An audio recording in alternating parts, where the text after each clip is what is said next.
Underestimating an old man is the most expensive mistake anyone can make, and today, I'm going to tell you the story of how my family learned that lesson. Before we continue, please subscribe to the channel and let us know where you're listening in the comments. My name is Walter Harrington, and I am 63 years old. I have a full head of silver hair that gleams under the light like polished sterling. A collection of heirloom watches that rest on my wrist like quiet reminders of my authority, and a particular smile that always leaves people guessing at the true nature of my thoughts. Today, I'm not here to talk about my 63rd birthday, but my 70th. It was on that day my own daughter and her husband finally comprehended that dismissing an old man is a miscalculation with a devastating price tag. That fateful evening unfolded much like many others had in recent years. My son-in-law, Vincent, was playing the part of the charming, devoted husband, all while barely masking the profound disdain he held for my very presence. He was the one who had insisted on orchestrating this birthday celebration, you understand. It wasn't born from any affection or esteem for me. Rather, it was another stage for him to parade what he perceived as his refined background and impeccable taste. "Walter," he proclaimed, with a grand sweep of his arm as I stepped into my own living room, which he had redecorated for the occasion. "We've invited everyone who truly counts, the Montgomerys, the Whitmores, the entire Davenport family." He paused for effect. "I made sure the catering was from the Gilded Spoon, only the absolute best for your big day." The way he emphasized your big day felt less like a celebration of my life and more like he was doing me a monumental service by acknowledging my continued existence. Vincent has always possessed this peculiar gift for making generosity feel like a charitable donation and kindness seem like outright condescension. I simply offered him a smile and expressed my gratitude. It was the very same smile I had honed to perfection over 4 decades spent in corporate boardrooms and the subtle battlefields of high society. Let him believe he was the master puppeteer of this evening. Let him think he was holding a royal flush. My daughter Michelle hovered anxiously nearby, fussing with her dress with the jittery energy of someone who knows they are an actor in a play but has forgotten their script. At 38, she still has that sincere face that made her such a beautiful child.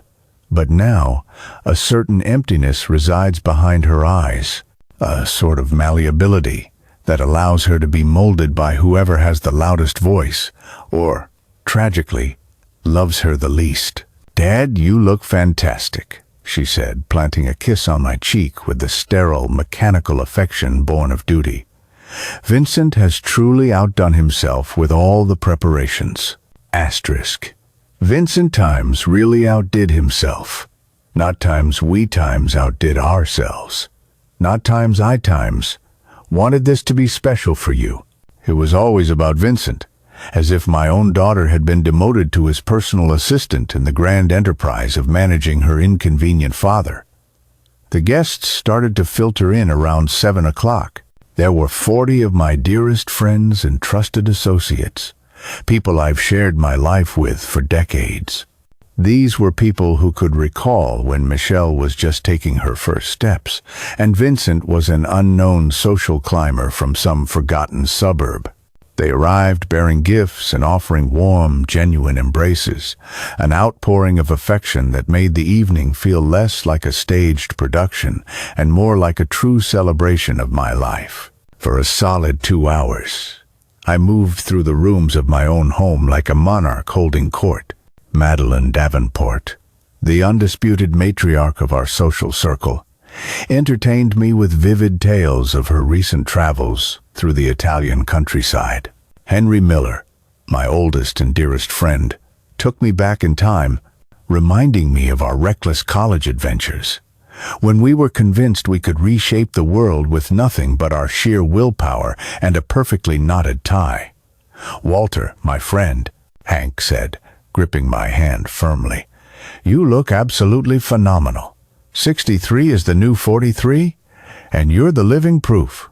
I squeezed his hand in gratitude. Hank has always understood that age is simply another word for accumulated wisdom, and wisdom, when applied with precision, is the most formidable tool in any man's possession. The evening built to its dramatic peak during the opening of the gifts. Vincent had arranged the presents with a flair for the dramatic, meticulously saving what he undoubtedly saw as the grand finale for the very end. It was an enormous box, wrapped in shimmering silver paper and adorned with a ridiculously elaborate bow. "This one is from Michelle and me," Vincent announced, his voice filled with the theatrical suspense of someone about to unveil what he thought would be a crushing final act. "We thought long and hard about what to get for the man who has everything." The slight pause he inserted before everything was intentional, heavy with unspoken meaning. Vincent had always been cunning with his cruelty, disguising his insults as presents and delivering humiliation with a charming smile. I unwrapped the box with deliberate care, fully conscious that 40 pairs of eyes were fixed on me, scrutinizing my every reaction. Inside, nestled amongst layers of tissue paper, as if it were a priceless artifact, was an assortment of items that told a very clear and insulting story. Reading glasses with lenses as thick as bottle bottoms, a pair of drab orthopedic sneakers, medical compression socks, and a large plastic pill organizer with the days of the week printed in bold letters. A heavy silence descended upon the room as I lifted each item, one by one, inspecting them with a meticulous attention they certainly didn't warrant. The message was as clear as day. You are old, you are in decline, you are becoming a liability that we must now manage, not a person we should respect. "How very practical," I said, my voice calm, and even as I placed the pill organizer back into the box. "I suppose you believe I have a need for these things." Vincent's smile was as sharp as a shard of glass. "Well, Walter, we've just noticed you seem a bit muddled lately, forgetful." His tone was one of mock concern, and at your age, it's so important to stay organized, to accept help when it's offered. "At my age?" I repeated slowly. "Yes, at your age. Michelle and I have been discussing it, and we believe it might be time to think about some changes. Perhaps a nice assisted living facility, or at the very least a full-time companion to help you with your daily routine. Someone to ensure you're taking your medications on time, to keep track of all your appointments."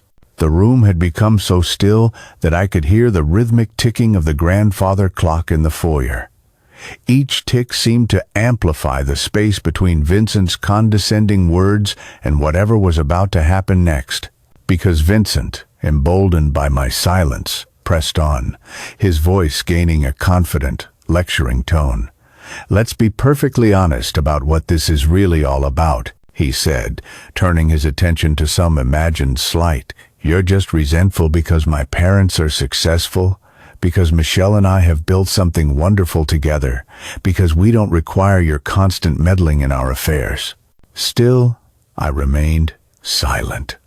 I calmly folded my hands in my lap and waited, much like a patient lion waits in the tall grass, motionless, observant, and deadly. "The reality is," Vincent declared, his voice rising, "you're nothing but a gaudy old man who can't bear the thought that we've succeeded without your help." The words hung in the air, thick and acrid like gunpowder smoke. 40 people, 40 witnesses to what Vincent clearly perceived as his moment of absolute victory. My daughter stood beside him, her face a whirlwind of emotions, surprise, deep embarrassment, and then, disturbingly, something that resembled relief, as if he had finally given voice to the thoughts she'd been harboring, but lacked the nerve to say herself. "It's true, Dad," Michelle said, her voice soft but carrying with chilling clarity in the silent room.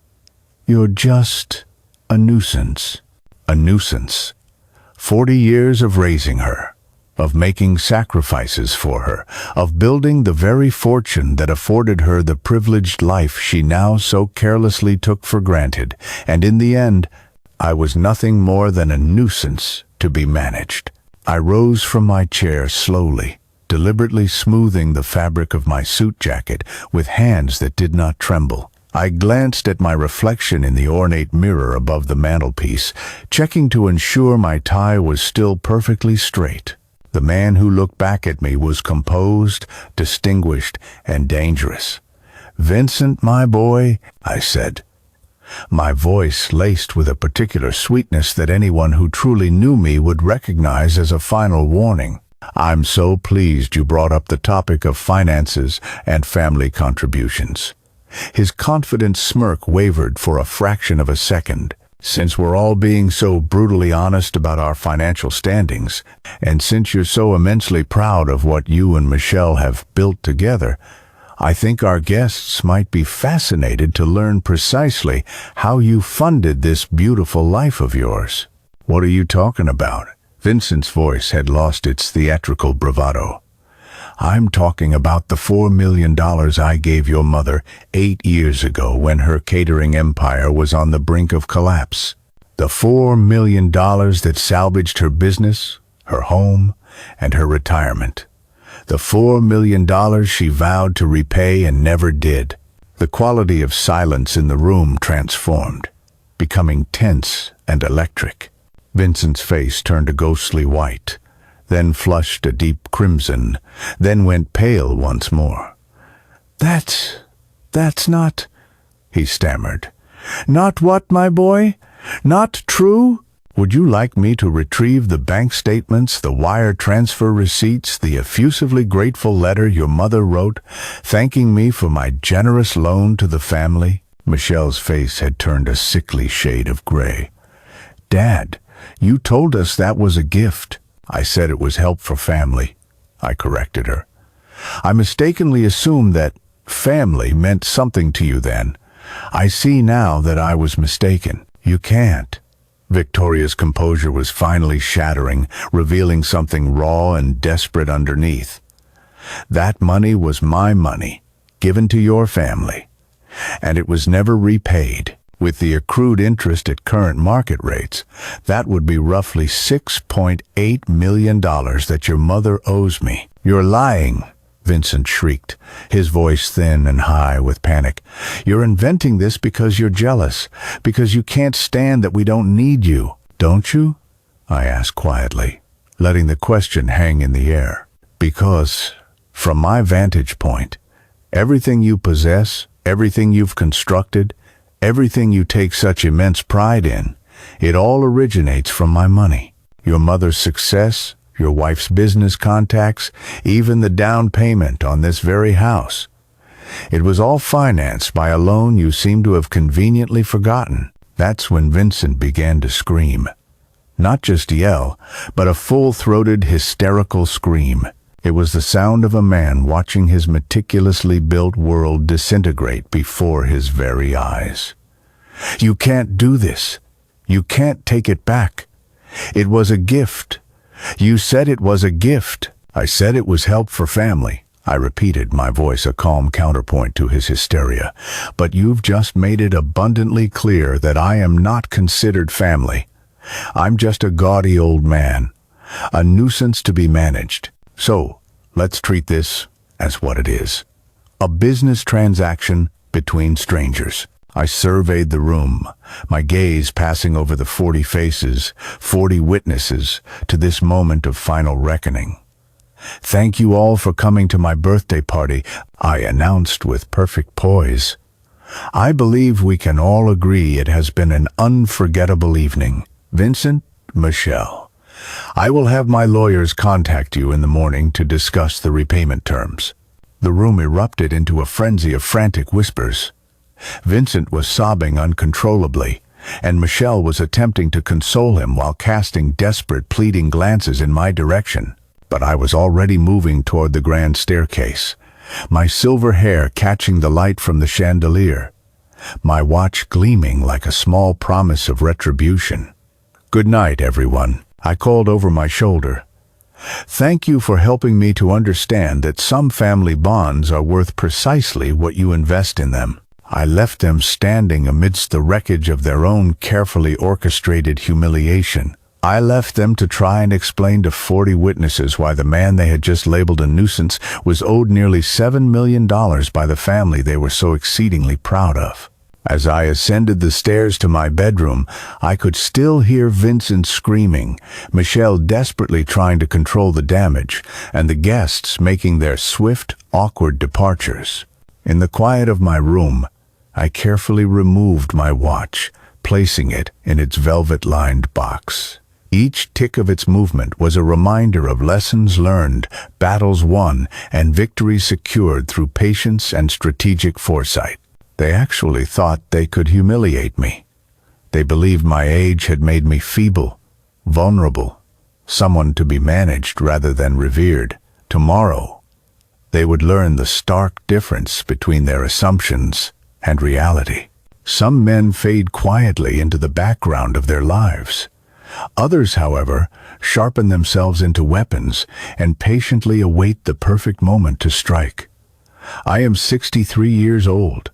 I have silver hair and a collection of fine watches, and I am on the verge of teaching my daughter and her husband that underestimating a man like me is the last mistake they will ever make as a family.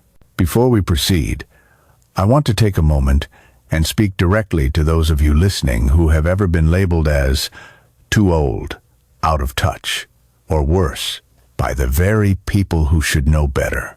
How many of you have been brushed aside simply because of your age? How many have been made to feel as though your opinion no longer holds any value? If you have ever been told you're too old to start a new chapter, let me be the one to tell you that is a profound lie. Your story is far from over, and you have many more pages left to write.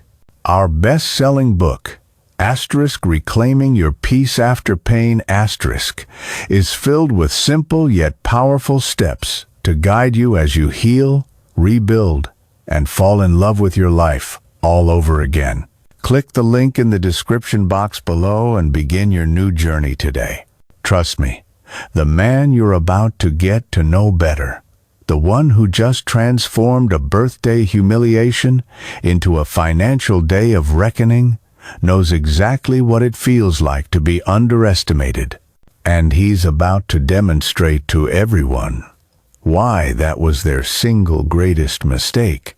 Don't forget to hit that subscribe button and ring the notification bell, because this story is about to prove that revenge, when served by the right man at the right time, is a dish best served with absolute precision. The morning after my birthday party, I awoke at 6 a.m., just as I have every single day for the past 40 years. Age hasn't softened my routines. It has honed them into instruments of efficiency and purpose. I brewed my coffee, reviewed the morning's financial news, and then began the methodical process of dismantling my daughter's life. But first, allow me to tell you about the $4 million that ignited this war. It happened 8 years ago on a dreary, rain-soaked Tuesday in November. Michelle had called me at my office. I was still at the helm of my investment firm back then, still the man who had transformed a modest inheritance into a portfolio valued at over $30 million through sheer intellect and an unwavering attention to detail. "Dad," she began, her voice tinged with that specific note of anxiety that always signified she needed something expensive. "I know this is an incredible amount to ask, but Vincent's family is in serious trouble." Vincent's family. Even then, just 3 years into their marriage, everything revolved around Vincent's family, Vincent's needs, Vincent's delicate sensibilities that demanded constant coddling and accommodation. "What sort of trouble?" I inquired, though I had a strong suspicion of what the answer would be. Vincent's mother, Teresa Pierce, was the proprietor of a chain of upscale catering businesses that had been floundering ever since the last economic downturn. I had seen the warning signs months before, when Vincent casually mentioned they were revising their business strategy. The businesses are failing, Michelle confessed, her voice barely a whisper. They're on the verge of losing everything, the company, their house, all of their retirement savings. Vincent is an absolute wreck. He keeps saying it's somehow his fault, that if he'd been more successful, if he'd married better. The implication hung in the air, unspoken but clear. I was the better he had married. I was the financial safety net for his mother's poor business acumen. How much do they need? I asked, cutting to the chase. $4 million. I know, Dad, it's an enormous sum, but these are good people. Vincent's mother built that business from the ground up. One bad recession, a series of unfortunate decisions, and 40 years of hard work could just vanish. Good people. I remember musing on how fascinating it was that good people always seemed to require the exact amount of money that would solve all their problems, while creating none for the person providing it. And you want me to give them $4 million? Loan them, Michelle corrected hastily. This would strictly be a loan. Of course they would pay you back the moment the business is back on its feet. A loan, of course. Because good people always honor their debts, especially to family members, foolish enough to believe that the word family still carried some weight. I should have refused. I should have seen the request for what it truly was. The first step in a long process that would see me demoted from father and patriarch to nothing more than an automated teller machine with emotional baggage. But I looked at my daughter, this girl I had raised to be honorable, grateful, and worthy of the sacrifices I had made for her, and I made the fateful decision to trust that the values I had instilled in her had truly taken root. I was wrong, naturally, but we learn from our mistakes, and the lesson I ultimately learned was worth every single cent of that $4 million. I'll require documentation, I told her. Loan agreements, a clear repayment schedule, collateral. Dad, this is family.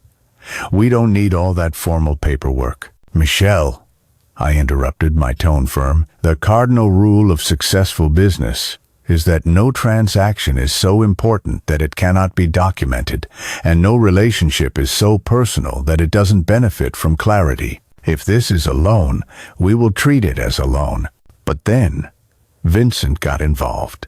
Sweet, manipulative Vincent, with his crocodile tears, his effusive gratitude, and his solemn promises that this was merely a temporary setback, just until his mother could regain her financial footing. He expertly made the formal documentation seem cold, calculating, and unloving. "Walter," he said, taking my hands in his with the practiced sincerity of a seasoned actor, "I simply cannot express what this means to my family. To know that Michelle married into such generosity, such kindness, it makes me feel so incredibly blessed. Such generosity, such kindness, such a flawlessly executed manipulation that it made me want to be the benevolent man he was describing, rather than the man I actually was, a man who had learned through bitter experience that kindness without firm boundaries is simply weakness dressed in an expensive suit. So I wired the money, $4 million transferred from my investment account directly to Teresa Pierce's business account, with nothing more formal than a handshake and a promise that it would be repaid as soon as possible. The catering businesses recovered within 18 months. I monitored the financial reports, tracked their revenue streams, and calculated the precise moment they could comfortably begin their repayments. The business was not only solvent but thriving, generating more profit than it had even before the crisis. But the payments never materialized. When I broached the subject with Michelle casually during one of our monthly dinners, she seemed genuinely taken aback that I expected to be repaid. "Dad, I thought you understood this was more of a gift than a loan." I mean, they're family now. Vincent's parents are your family too. A gift? $4 million. Just a little token of generosity from one family member to another. The sort of thing a loving father does for his daughter's in-laws without a second thought. Michelle, I said, choosing my words with care. When someone lends money with the expectation of repayment, it is called a loan. When someone gives money expecting nothing in return, that is called a gift. I was exceptionally clear about which category this fell into, but you never ask for a payment. I expected you to offer it. Why would I offer to pay back a gift? And there it was. The fundamental chasm between what I had given and what they had chosen to receive. I had provided a loan. They had accepted a gift. I had offered help. They had received an entitlement. Over the subsequent years, I watched Vincent's family flourish. They acquired new luxury cars, vacation properties, and a portfolio of investments, all financed by the business that my $4 million had rescued from oblivion. Teresa Pierce became something of a local celebrity, the resilient entrepreneur who had weathered the economic storm and emerged to build an empire. No one ever mentioned the $4 million lifeline that had made it all possible. Vincent began to treat me differently after that as well. Where there had once been a performance of gratitude and deference, there was now something that bore a striking resemblance to contempt. He had gotten what he wanted from me. I had been downgraded from benefactor to burden. Michelle, as she always did, followed his lead. Her phone calls grew less frequent, her visits more perfunctory and brief. When they did invite me to dinner, it felt more like a summons than a genuine invitation. When they included me in their social gatherings, I was introduced merely as Michelle's father, rather than Walter Harrington, the man who had built the investment firm that funded their entire lifestyle. I became a piece of background scenery in their lives, a minor supporting character in their grand narrative of success and happiness. The man who had made their lavish lifestyle possible had been completely edited out of their story. But I remembered. I kept the bank records, the wire transfer receipts, and the email exchanges where the temporary loan that would be repaid as soon as possible was discussed. I watched, I waited, and I planned, because experience had taught me that people who exploit kindness eventually grow careless and forget to cover their tracks. Last night, when Vincent called me a gaudy old man and Michelle called me a nuisance, they inadvertently revealed a critical piece of information. They had completely forgotten that their entire existence was built upon my money. They had successfully deluded themselves into believing that their success was a product of their own genius, that my contribution was a forgotten footnote in their story. They had forgotten that I was the spider who had spun the intricate web they now lived in, and that spiders, even old ones, remember precisely where every single strand leads. This morning, I called my lawyer. Christopher Wallace has been managing my legal affairs for 15 years. He's 62, with a mind as sharp as a surgeon's scalpel, and he possesses the rare ability to find solutions to problems that others deem impossible. "Walter," he said when his secretary patched me through, "I heard about what happened last night. Madeline Davenport called me this morning to check on you." Madeline Davenport. Of course, she had called. Madeline was one of the 40 witnesses to my public humiliation. One of the 40 people who had heard Vincent call me a gaudy old man and Michelle call me a nuisance. By lunchtime, the story would have made its way through every influential social circle in the city. "I'm perfectly fine, Chris. In fact, I'm better than fine. I'm motivated. The $4 million loan. You remember it?" "I remember advising you to get the proper documentation," he replied dryly. "I also recall you deciding that family trust was more valuable than legal protection. Consider it an expensive learning experience. What I need from you now is a strategy for collection. After 8 years, that's going to be a complicated process. What kind of documentation do you have? I spent the next 20 minutes walking Chris through the extensive paper trail I had preserved.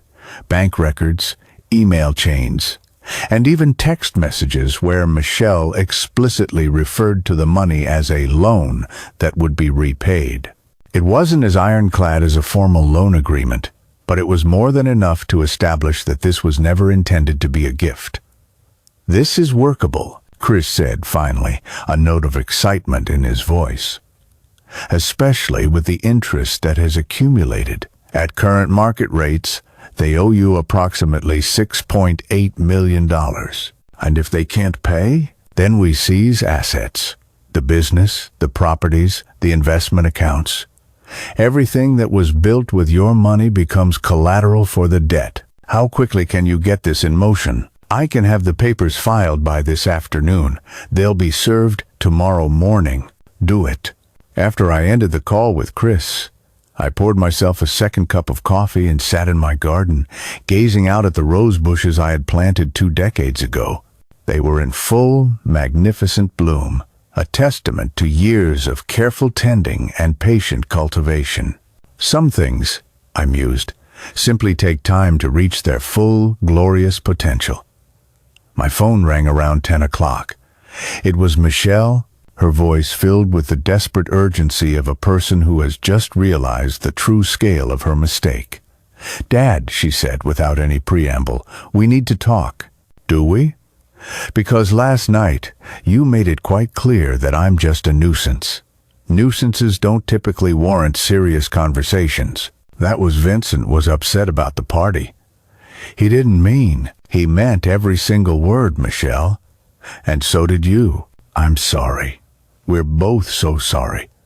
Can we please come over? Can we talk about this like adults?" "Adults honor their debts, Michelle. Adults don't take $4 million from a family member and then call them a nuisance when they're asked to acknowledge it." "You're really going to sue us?" "I'm really going to collect what is rightfully owed to me. How you and your husband choose to handle that is entirely up to you." "Dad, please. You know we don't have that kind of money just lying around." "Then you'll need to find it. Or my lawyers will find it for you." There was a long, heavy pause on the other end of the line, filled with the sound of Michelle's world crumbling in real time. "This will destroy us," she said finally, her voice hollow. "Yes," I agreed calmly. "It will. You're really going to ruin your own daughter's life over money?" "Michelle," I said, my voice gentle but firm, "you ruined our relationship the moment you chose your husband's cruelty over your father's love. The money is just my way of ensuring the consequences perfectly match the crime." I hung up the phone and returned my attention to my roses. They needed deadheading, and I've always found gardening to be an excellent form of therapy, especially when one is planning someone's complete and utter financial destruction. Some men grow bitter with age, others grow strategic. The difference lies in understanding that revenge, much like a prize-winning rose, requires patience, meticulous planning, and perfect timing. Tomorrow, my daughter and her husband would receive a set of legal papers that would irrevocably alter the course of their lives. Tonight, I would water my garden and contemplate the precise and thorough manner in which I intended to destroy everything they mistakenly believed they had built. At 63, I was just getting started.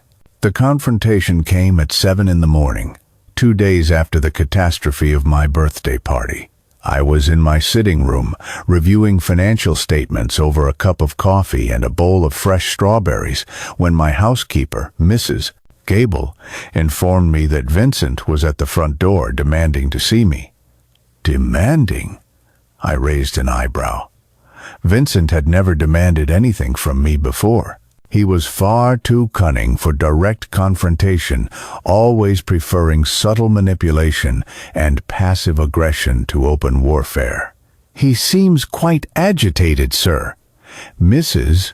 Gable reported with the diplomatic understatement that comes from 30 years of managing the households of the wealthy. "Should I inform him that you are not receiving visitors at this time?" "No," I said, setting down my coffee cup with deliberate precision. "Show him to the library. I'll be down in a moment." I took my time finishing my breakfast, checked my reflection in the grand hallway mirror, and straightened my tie. If Vincent wanted to have this conversation, he would have it on my terms, in my space, and at my pace. I found him pacing in front of my floor-to-ceiling bookshelves like a caged tiger, his perfectly coiffed hair slightly disheveled, his expensive designer suit rumpled as if he had slept in it. This was not the composed, condescending man who had orchestrated my public humiliation 3 nights ago. "Vincent," I said pleasantly, settling into my favorite leather armchair as if this were just a normal social call. "How lovely to see you. Can I offer you some coffee? Tea, perhaps?" "Cut the act, Walter," he snapped, whirling around to face me. "We both know exactly why I'm here. Do we? Please, enlighten me." "The lawsuit. This absurd claim that my mother owes you money. You know perfectly well that was a gift, not a loan." I smiled, the same calm, patient, predatory smile I had perfected over 40 years of high-stakes business negotiations. "Vincent, my boy, if you're going to lie to me, at least have the decency to make it interesting." We both have copies of the bank records. We both remember the conversations we had about repayment. Rewriting history requires a bit more effort than simply repeating a falsehood over and over again. His face flushed a deep, blotchy red, then paled, then reddened again. "You can't do this to us. You can't destroy my family over your hurt feelings." "Hurt feelings?" I laughed, a sound like ice cubes clinking in a crystal glass. "Oh, my dear boy, you think this is about emotions? You actually believe I'm some heartbroken old man lashing out because of wounded pride? Aren't you?" I stood up slowly and moved to the large bay window that overlooked my garden. The roses were particularly beautiful this morning, their blooms full and perfect in the soft, early light. "Vincent, let me explain something to you about the difference between emotions and strategy. Emotions make you call people names at their birthday parties. Strategy makes you remember every single debt, every slight, every moment of disrespect, and then patiently wait for the perfect opportunity to collect with interest. It was 8 years ago. You never once asked for the money back. I never asked for gratitude either, but I expected it. I never asked for respect, but I assumed it would be a given. I never asked to be treated like family, but I foolishly thought that family meant something to you. I turned back to face him, noticing how he had begun to shift his weight from one foot to the other, like a child being reprimanded. Instead, I received 8 years of your condescension. 8 years of being treated like an inconvenience. 8 years of watching you spend the money that came from my generosity, while you acted as if I was the lucky one to be included in your lives. That's not. We never. You introduced me to your friends as Michelle's father, never as Walter Harrington, the man who saved your mother's business from ruin. You seated me at the children's table during family gatherings. You planned extravagant vacations and forgot to invite me, then acted surprised when I pointed out the oversight. Each observation landed like a physical blow. I could see him remembering, recognizing the undeniable truth in my words. And through all of it, I continued, my voice low and steady, I remained quiet. I remained gracious. I remained grateful for whatever meager scraps of acknowledgement you deigned to throw my way, because I believed that family meant something to you. I believed that kindness would eventually be repaid with kindness. Walter, please. But 3 nights ago you showed me exactly what I am to you. A gaudy old man, a nuisance, someone to be managed, dismissed and humiliated in front of 40 witnesses. Vincent's carefully constructed composure was cracking now, revealing something desperate and ugly beneath his polished facade. I was upset. The party was stressful and You were honest, I interrupted. For the first time in 8 years, you were completely and utterly honest about how you see me. And for that honesty, I am grateful, because it has freed me from any obligation to pretend this is about family, rather than what it truly is, business. What do you want? I want what is mine, $6.8 million, plus legal fees. We don't have that kind of money. Then you'll need to get it. Sell the business, sell the house, liquidate the investment accounts. I don't care how you raise it, but you will raise it. Vincent stared at me, as if seeing me clearly for the very first time. You're actually going to destroy us. I'm going to collect what is owed to me. If that destroys you, it's only because you built your life on borrowed money that you never had any intention of repaying. Michelle won't let you do this. Michelle called me a nuisance 3 nights ago. Michelle made her choice when she chose to humiliate her father in public. Michelle can live with the consequences of that choice. He began pacing again, the sharp click of his heels on the hardwood floor like a metronome counting down to his inevitable doom. There has to be something we can work out. A payment plan, a reduced settlement amount, something. Vincent, let me ask you a question. If I were a bank that had loaned your mother $4 million, and she had spent 8 years refusing to make a single payment while living a lavish lifestyle that the money made possible, what do you think the bank would do? That's different. This is family. No, this is exactly the same. The only difference is that banks are honest about being in the business of money, while you've been pretending to be in the business of love. He stopped pacing and turned to face me, his expression twisted with something that looked like genuine hatred. You know what you are, Walter. You're a bitter old man who can't stand to see other people happy. You're jealous of my youth, my marriage, my success. You're trying to destroy us because you're dying alone, and you want everyone else to be as miserable as you are. I smiled at him. A genuine smile, born of the pure pleasure of seeing his mask finally slip completely. There he is, I said softly. There's the real Vincent, not the grateful son-in-law, not the gracious society host, just a greedy little boy who thought he could take whatever he wanted and never have to pay the price.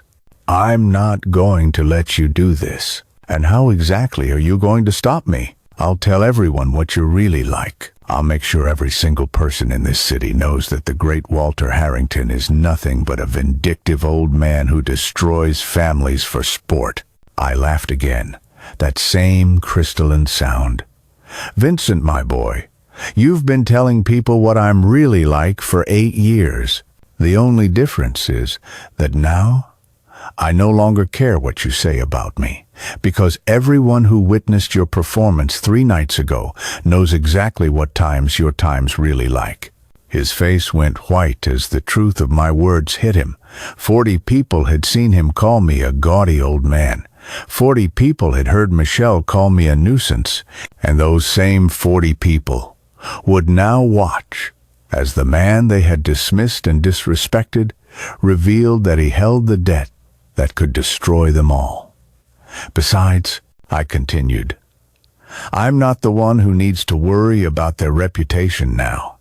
I'm not the one who is about to be sued for nearly $7 million. I'm not the one whose family business was built on money I never intended to repay. You're going to regret this, he said, but his voice had lost its earlier venom. Now he just sounded tired, defeated, like a man watching his carefully constructed world crumble around him. Vincent, I said gently, I regret many things. I regret trusting family more than I trusted legally binding contracts. I regret believing that kindness would be repaid with gratitude. I regret wasting 8 years of my life hoping that you would become worthy of the generosity I showed you. I moved to the library door and opened it, a clear and unmistakable invitation for him to leave. But I do not regret this. This feels like justice. This feels like balance. This feels like teaching a lesson that should have been learned many years ago. He walked to the door, then stopped and turned back to me. "Michelle loves you," he said, a note of desperation in his voice. "Whatever you may think of me, she's still your daughter. This will destroy her too. Michelle made her choice when she chose you over me. Now she gets to live with that choice. She'll never forgive you for this." "Vincent," I said, my hand on the doorknob. "I don't need my daughter's forgiveness. I need her respect. And sometimes, the only way to earn respect is to show people exactly how much they have to lose." After he left, I returned to my sitting room and my financial statements. Mrs. Gable brought me a fresh cup of coffee without being asked. The kind of anticipatory service that comes from understanding that some conversations require both caffeine and quiet contemplation. I spent the morning reviewing my investment portfolios and analyzing market trends. The same familiar routine I had followed for decades. But underneath the comforting rhythm of numbers and calculations, I was planning something I had never done before: the complete and systematic dismantling of my own family.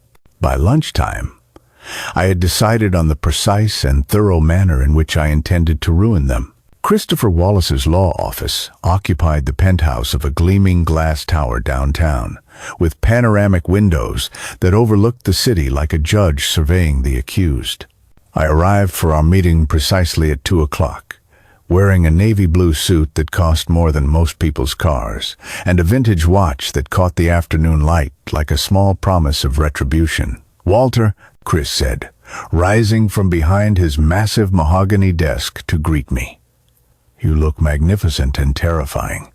I assume those two facts are related." "They are indeed," I replied, settling into the supple leather chair that faced his desk. "I hope you've had time to review the Pierce family's finances." "I have. It's quite a fascinating story, actually. Your $4 million did more than just save their catering business. It saved their entire financial empire." Chris spread a series of documents across his desk, like a professional card dealer arranging a hand bank statements, property deeds, investment account summaries, and business valuations. Each page told the story of a family that had skillfully transformed borrowed money into substantial wealth. "Teresa Pierce is worth approximately $12 million now," Chris continued.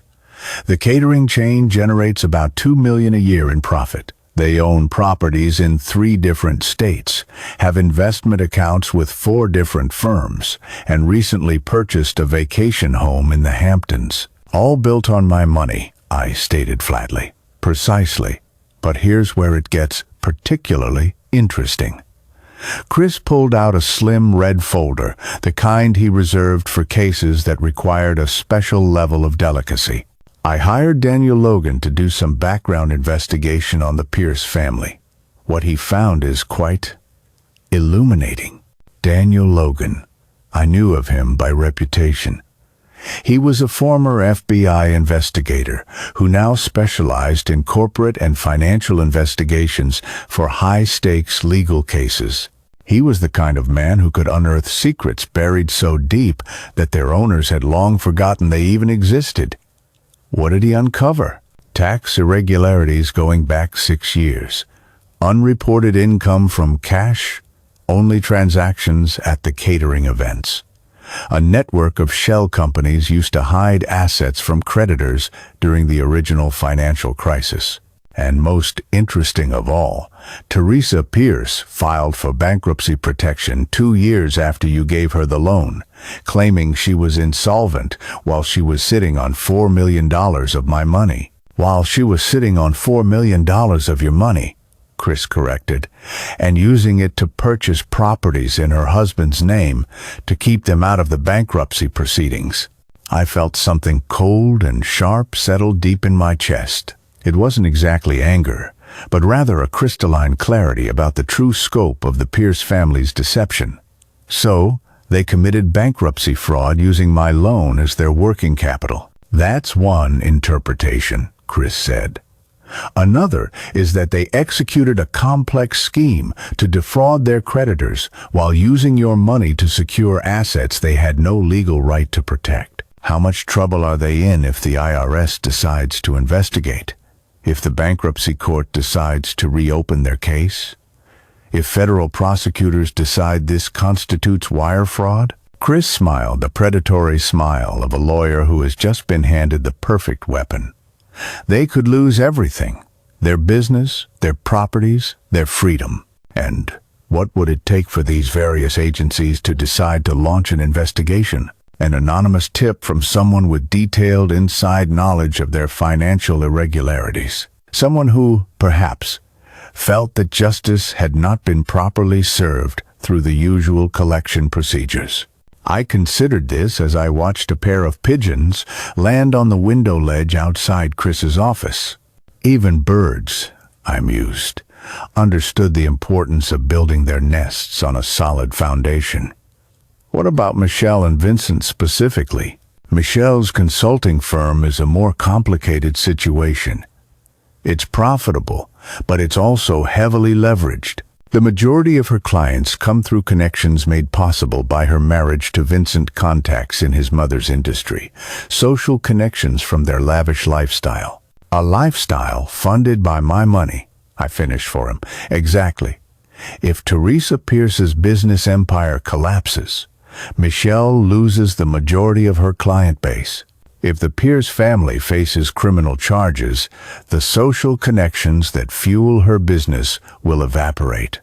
She's built her entire professional identity on being Vincent's wife and Teresa Pierce's daughter-in-law. So, destroying the Pierce family effectively destroys Michelle's business. It destroys her business, her marriage, her social standing, and her future earning potential. She becomes just another consultant without any connections, competing with thousands of other people who have similar skills but much better reputations. Chris handed me a thick file containing Daniel Logan's complete investigation. This is everything we found: financial records, tax documents, witness statements, a complete and detailed timeline of the bankruptcy fraud. It's enough to destroy them 10 times over. I opened the file and began to read, noting the meticulous documentation, the careful analysis, and the devastating conclusions. Daniel Logan had done exceptional work, the kind of thorough investigation that transforms suspicions into ironclad convictions. "There's one more thing," Chris said, pulling out a final document. "Vincent himself has some interesting skeletons in his closet, such as an affair with Rebecca Preston, Michelle's business partner." The name hit me like a physical blow. Rebecca Preston? Michelle's best friend? The woman who was the maid of honor at their wedding? The very same. It's been going on for 2 years. Hotels, restaurants, weekend trips when Michelle thought he was visiting his brother. Dan has photographs, credit card records, even statements from hotel staff. I remembered Rebecca from the birthday party. She was tall, elegant, the kind of woman who made other men look twice and other women feel inadequate. How serious is this affair? Serious enough that he's been using Michelle's credit cards to fund romantic getaways with her best friend. Serious enough that he's discussed leaving Michelle once his mother's business is stable enough to support him without her income. He's planning to leave her anyway? According to hotel staff who have overheard their conversations, yes. He's been waiting for the right moment, both financially and socially, to end the marriage and move on to someone who can better support the lifestyle he desires.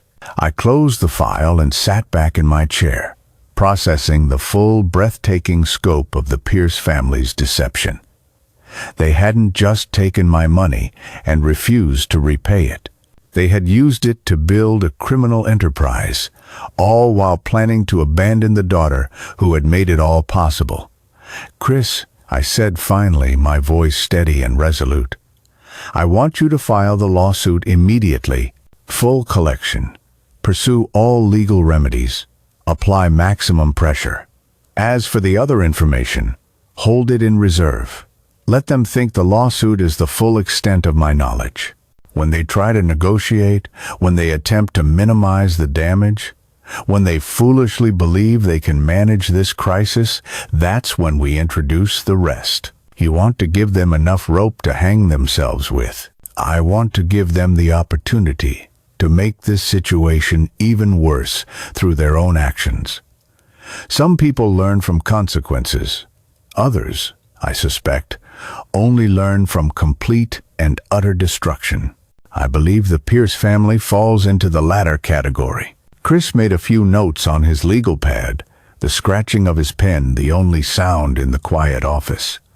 "Walter," he said without looking up, "I have to ask, are you absolutely certain you want to go this far?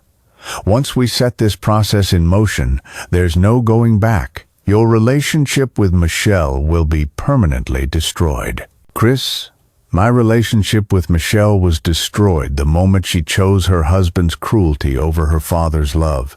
Everything since that point has just been pretending otherwise. And you're prepared for the social consequences? The gossip, the judgment, the way people will view a father who destroys his own daughter's life?" I thought about the 40 witnesses to my birthday humiliation. I thought about 8 years of condescension and disrespect. I thought about Vincent's confession that he planned to leave Michelle anyway once he no longer needed her income. I'm prepared for people to understand that actions have consequences, that family loyalty is a two-way street, and that some lessons can only be learned through pain. Fair enough. Chris closed his legal pad and stood up. "I'll have the papers filed by the close of business today. They'll be served tomorrow morning. How long do you expect this to take?" "The lawsuit itself? 6 months to a year, if they decide to fight it, which they will. The other investigations, those could take years to fully resolve, assuming the various agencies decide to pursue them. And in the meantime, they'll be living under a constant cloud of legal and financial uncertainty. Their credit will be ruined. Their business relationships will suffer. Their social standing will be utterly compromised. Even if they somehow manage to survive this, they will never recover the life they had before. Perfect. I gathered my briefcase and stood to leave, then paused at the door. "Chris, one more thing. I want you to send copies of the bankruptcy fraud evidence to Madeline Davenport." "The Society columnist?" "The Society columnist. Madeline has the largest mouth and the smallest conscience of anyone I know. By tomorrow evening, everyone in our social circle will know exactly what kind of people the Pierce family really are." "That seems unnecessarily cruel, Walter." "Chris, they called me a gaudy old man in front of 40 witnesses. They forfeited any claim to mercy when they chose public humiliation as their weapon of choice." That evening, I sat in my garden with a glass of fine wine and watched the sunset paint the sky in brilliant shades of rose and gold. And Mrs. Gable had prepared my favorite meal: roasted lamb with rosemary, a medley of fresh vegetables, and a chocolate soufflé that melted on the tongue like a sweet promise of victory. My phone rang 3 times during dinner. It was Michelle, calling with increasing desperation. But I let each call go straight to voicemail. Tomorrow, when the legal papers were served, would be soon enough to hear her panic, her empty promises, and her desperate attempts to negotiate away the consequences of 8 years of disrespect. Around 9 o'clock, Hank Miller called with the news that Madeline Davenport had already begun spreading the word about the Pierce family's financial irregularities. "Walter, my friend," Hank said, his voice bright with the particular excitement that comes from being the first to share scandalous news, "Madeline is beside herself with glee. She's calling everyone she knows to share the tragic story of how Teresa Pierce defrauded her creditors while taking advantage of her son-in-law's father. How terrible for them, I said, not bothering to hide my satisfaction. The general consensus seems to be that anyone foolish enough to humiliate you in public deserves whatever consequences follow. Several people have mentioned that they always thought Vincent was rather grasping and that Michelle seemed weak-willed. People do love to say, "I told you so," don't they? They do indeed. Oh, and Walter, there's something else you should know. Rebecca Preston's husband was at Madeline's dinner party tonight. When he heard about the Pierce family's troubles, he mentioned that Rebecca has been acting strangely lately, secretive, defensive, spending money they don't have on unexplained expenses. Rebecca Preston's husband. I hadn't considered the collateral damage that would flow from exposing Vincent's affair, but apparently the ripples were already spreading far beyond their intended targets. How interesting, I said. Madeline thinks there might be more to this story than just the financial issues. She's planning to do some investigating of her own. Madeline does love a good mystery. She does. And she's particularly motivated when the mystery involves people who have been rude to her friends. After I hung up with Hank, I poured myself a second glass of wine and reviewed the comprehensive file that Daniel Logan had compiled. Page after page of damning evidence. Each document was another nail in the coffin of the Pierce family's carefully constructed lies. They had thought they were so clever, taking my money and transforming it into their own personal success story. They had thought they could rewrite history, casting themselves as the heroes of their own narrative while reducing me to a minor supporting character who existed only to facilitate their dreams.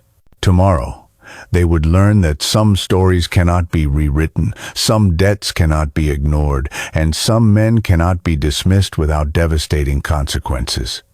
I am 63 years old. I have silver hair and a collection of fine watches, and I am about to teach my family that respect is not optional, gratitude is not negotiable, and revenge is a dish best served with irrefutable legal documentation and complete social destruction. Some battles are won with weapons, others are won with patience, strategy, and the kind of thorough preparation that elevates justice to an art form. Tomorrow, the war begins in earnest.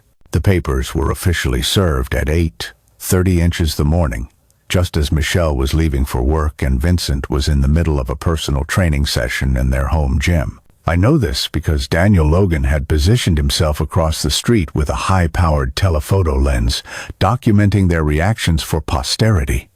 The photographs arrived by messenger an hour later. Michelle's face, a progression of confusion, shock, and dawning horror as she read the lawsuit demanding $6.8 million in loan repayment, plus accrued interest. Vincent, screaming at the process server, his perfectly applied self-tanner streaking down his cheeks as he realized that his world was imploding in real time. "Beautiful work, Dan," I told him over the phone. "Frameworthy, really. They tried to refuse service," he reported. Vincent actually slammed the door on the process server and pretended they weren't home. He had to wait in their driveway for 2 hours before they finally realized that ignoring legal papers doesn't make them go away. And their reactions? Panic. Pure, undiluted panic. Michelle called 3 different lawyers before 9 a.m. Vincent called his mother and screamed at her for a full 20 minutes in their driveway, loud enough for the neighbors to hear every single word. I smiled, picturing the scene. Vincent's meticulously maintained facade of social perfection, cracking like cheap veneer under the slightest pressure. Any other developments?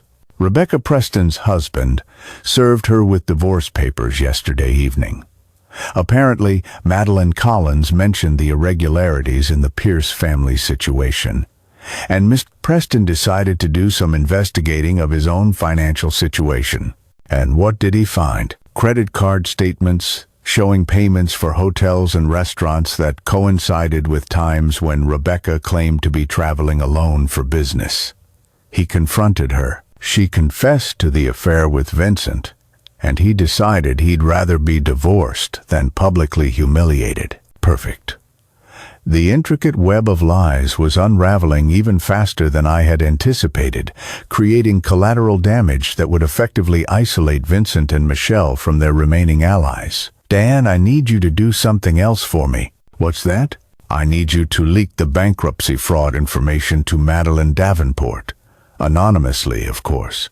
Let her think she discovered it through her own intrepid investigation. Any particular reason? Because Madeline has a syndicated column that reaches 300,000 readers across the state. If she writes about Teresa Pierce's fraudulent bankruptcy, it becomes a matter of public record. A public record that any prosecutor or IRS investigator can then use to justify opening their own investigation. Clever. Using gossip as a weapon of mass destruction. Using the truth as a weapon of mass destruction. I corrected him. The gossip is merely the delivery mechanism. By noon, my phone was ringing off the hook.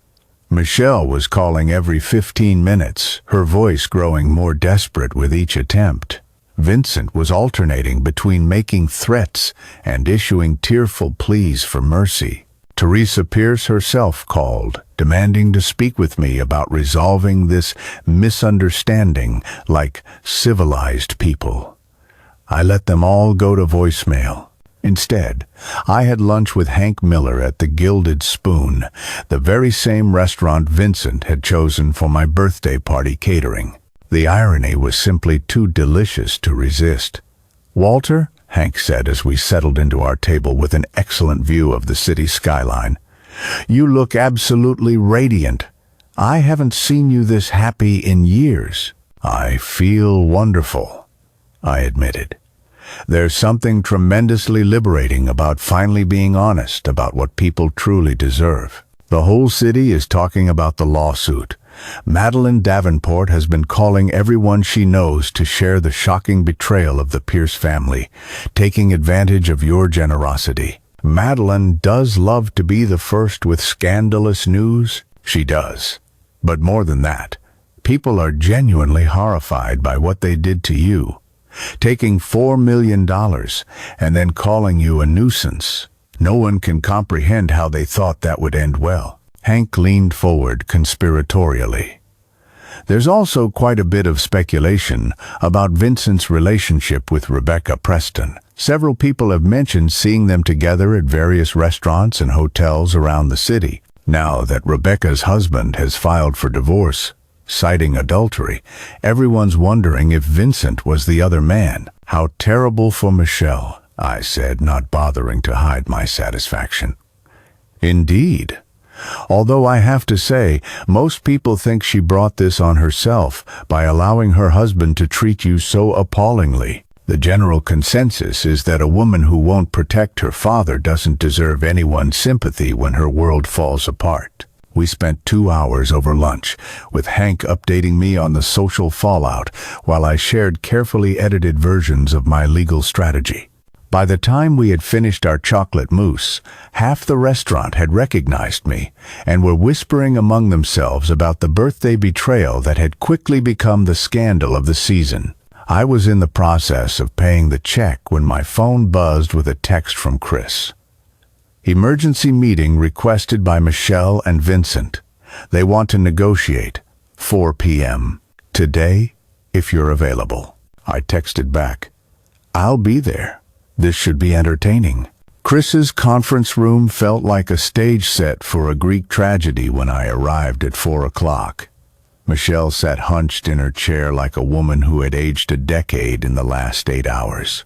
Her usually immaculate hair was disheveled, her expensive suit wrinkled. Vincent sat rigidly beside her, his own suit pristine, but his eyes were red-rimmed from crying.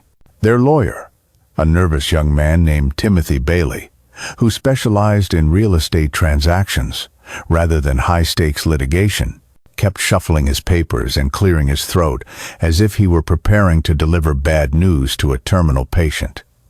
"Walter," Michelle said as I entered, "thank you for agreeing to meet with us." "Michelle?"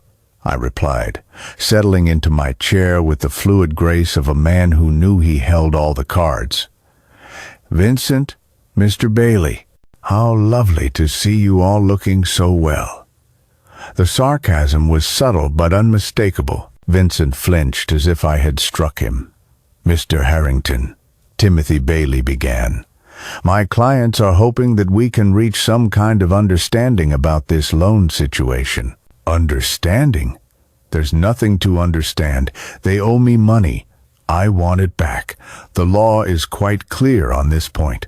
"But surely," Bailey continued, "given the family relationship, we can work out some kind of payment plan, or a reduced settlement that acknowledges the unique circumstances." "Mr. Bailey," I interrupted, my voice cold and hard. "The unique circumstances are that my daughter and her husband took $4 million from me, refused to repay it for 8 years, and then called me a gaudy old man and a nuisance in front of 40 witnesses. The law may be complex, but the facts of this matter are quite simple." "Dad," Michelle said desperately, "I know we handled things badly at the party. We both said things we didn't mean, things we regret deeply. But this lawsuit will destroy everything we've worked for. Everything you've worked for is built on money you stole from me. We didn't steal. You took money that you promised to repay and never repaid it. You used that money to build businesses and buy properties and fund a lifestyle that you then used to look down on the man who made it all possible. What would you call that?" Vincent finally spoke, his voice sharp with desperation. "You're destroying your own family over money? What kind of father does that?" "The kind of father who spent 8 years being treated like an ATM, with emotional attachments. The kind of father who was called a nuisance by his own daughter. The kind of father who discovered that his generosity was perceived as weakness rather than love." "We can pay you back," Michelle said quickly. "Maybe not all at once, but we can set up a payment plan. 5 years, 10 years, whatever works." "With what money?" I asked. "Your business is on the verge of collapse now that people are learning about your husband's affair with your business partner. Your mother-in-law's catering empire is about to be investigated for bankruptcy fraud. Your social connections are about to evaporate when the full scope of your family's deception becomes public knowledge." The color drained from Michelle's face. "You know about Rebecca." "I know about everything, Michelle. The affairs, the bankruptcy fraud, the tax evasion, the shell companies used to hide assets. I know about all of it." Vincent's composure finally cracked completely. "You can't prove any of that." "Vincent, my boy, I have photographs of you and Rebecca Preston checking into the Ritz-Carlton last Tuesday afternoon. I have credit card records showing payments for romantic dinners charged to Michelle's accounts. I have hotel receipts, witness statements, and a detailed timeline that spans 2 years. You've been having me followed? I've been having my property investigated, the property that includes my daughter, and the man who has been systematically destroying her life while spending money he stole from me." Timothy Bailey cleared his throat nervously. "Mr. Harrington, surely we can reach some kind of settlement that doesn't involve airing private family matters in public." "Mr. Bailey," Chris interjected, speaking for the first time since the meeting began, "my client is not interested in keeping private matters private. Privacy is a luxury that was forfeited when your clients chose public humiliation as their strategy for managing family relationships." "What do you want?" Michelle asked, her voice barely above a whisper.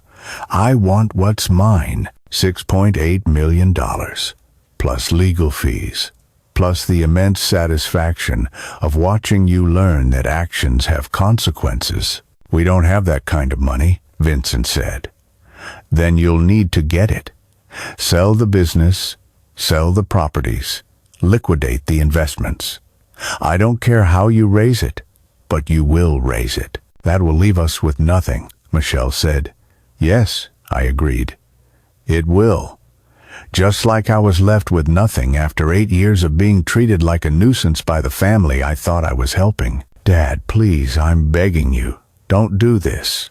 I looked at my daughter, this woman I had raised, this child I had sacrificed for, this ungrateful stranger who had chosen her husband's cruelty over her father's love, and I felt nothing but a cold, clear satisfaction.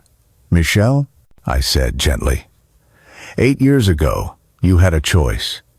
You could have honored your debts and treated your father with respect, or you could have taken my money and treated me like an inconvenience. You chose poorly. 3 days ago, you had another choice. You could have defended your father when your husband attacked him, or you could have joined in the attack. You chose poorly again. Today, you have a final choice. You can accept the consequences of your previous choices with dignity, or you can make this situation even worse by fighting battles you cannot possibly win. Choose wisely this time. I stood up, smoothing the front of my suit jacket and checking my reflection in the conference room window. Chris will handle the details. You have 30 days to respond to the lawsuit with either a full payment or a concrete plan for payment. If neither is forthcoming, we will proceed with the seizure of assets. And the other information? Timothy Bailey asked nervously.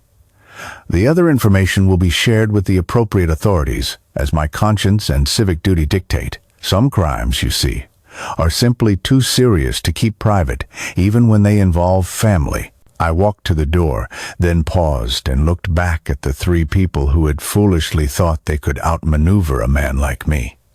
One last thing, I said. Vincent, you might want to call Rebecca Preston and let her know that her husband has copies of the photographs.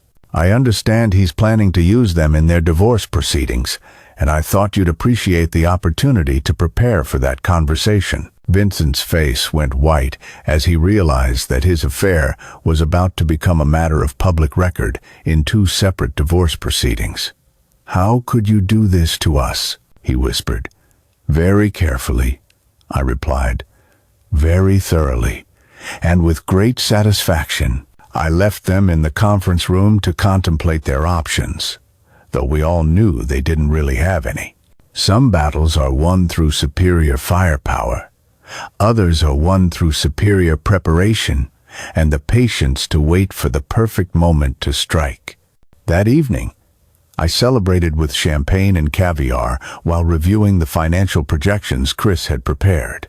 By his calculations, the Pierce family empire would be completely dismantled within 6 months, leaving Michelle and Vincent with nothing but debt and the kind of public shame that follows people for the rest of their lives.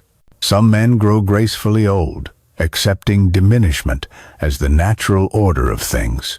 Others grow strategically old, accumulating power and knowledge, and the particular kind of dangerous patience that comes from understanding exactly how much damage one person can do when properly motivated. I am 63 years old. I have silver hair and a collection of fine watches, and I have just demonstrated that underestimating a man like me is the last mistake my family will ever make. Tomorrow, the real destruction begins. I need to pause here, because I know some of you are probably wondering if what I'm doing is justified, or if I'm going too far. Let me tell you something. Men of my generation have been told to take the high road our entire lives, to forgive and forget, to keep the peace at all costs. But sometimes, taking the high road just means everyone else gets to walk all over you from a better vantage point. If you're tired of being dismissed, if you're done being treated like your feelings don't matter just because you're older, if you're ready to reclaim your power and demand the respect you deserve, then our book, Asterisk, Reclaiming Your Peace After Pain, Asterisk, is exactly what you need. It's not just about healing. It's about becoming the kind of man who never has to heal from the same wound twice. The link is in the description box. And trust me, after you see what I do next, you'll understand why age and experience are the most dangerous combination in the world. Don't forget to subscribe and hit that notification bell. This story is about to show you what real power looks like when it's wielded by a man who has finally decided he's had enough.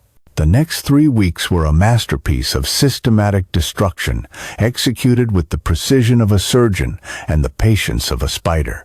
I watched from a comfortable distance as the Pierce family empire crumbled piece by piece. Each falling domino triggered the next in a cascade of consequences they had never imagined possible.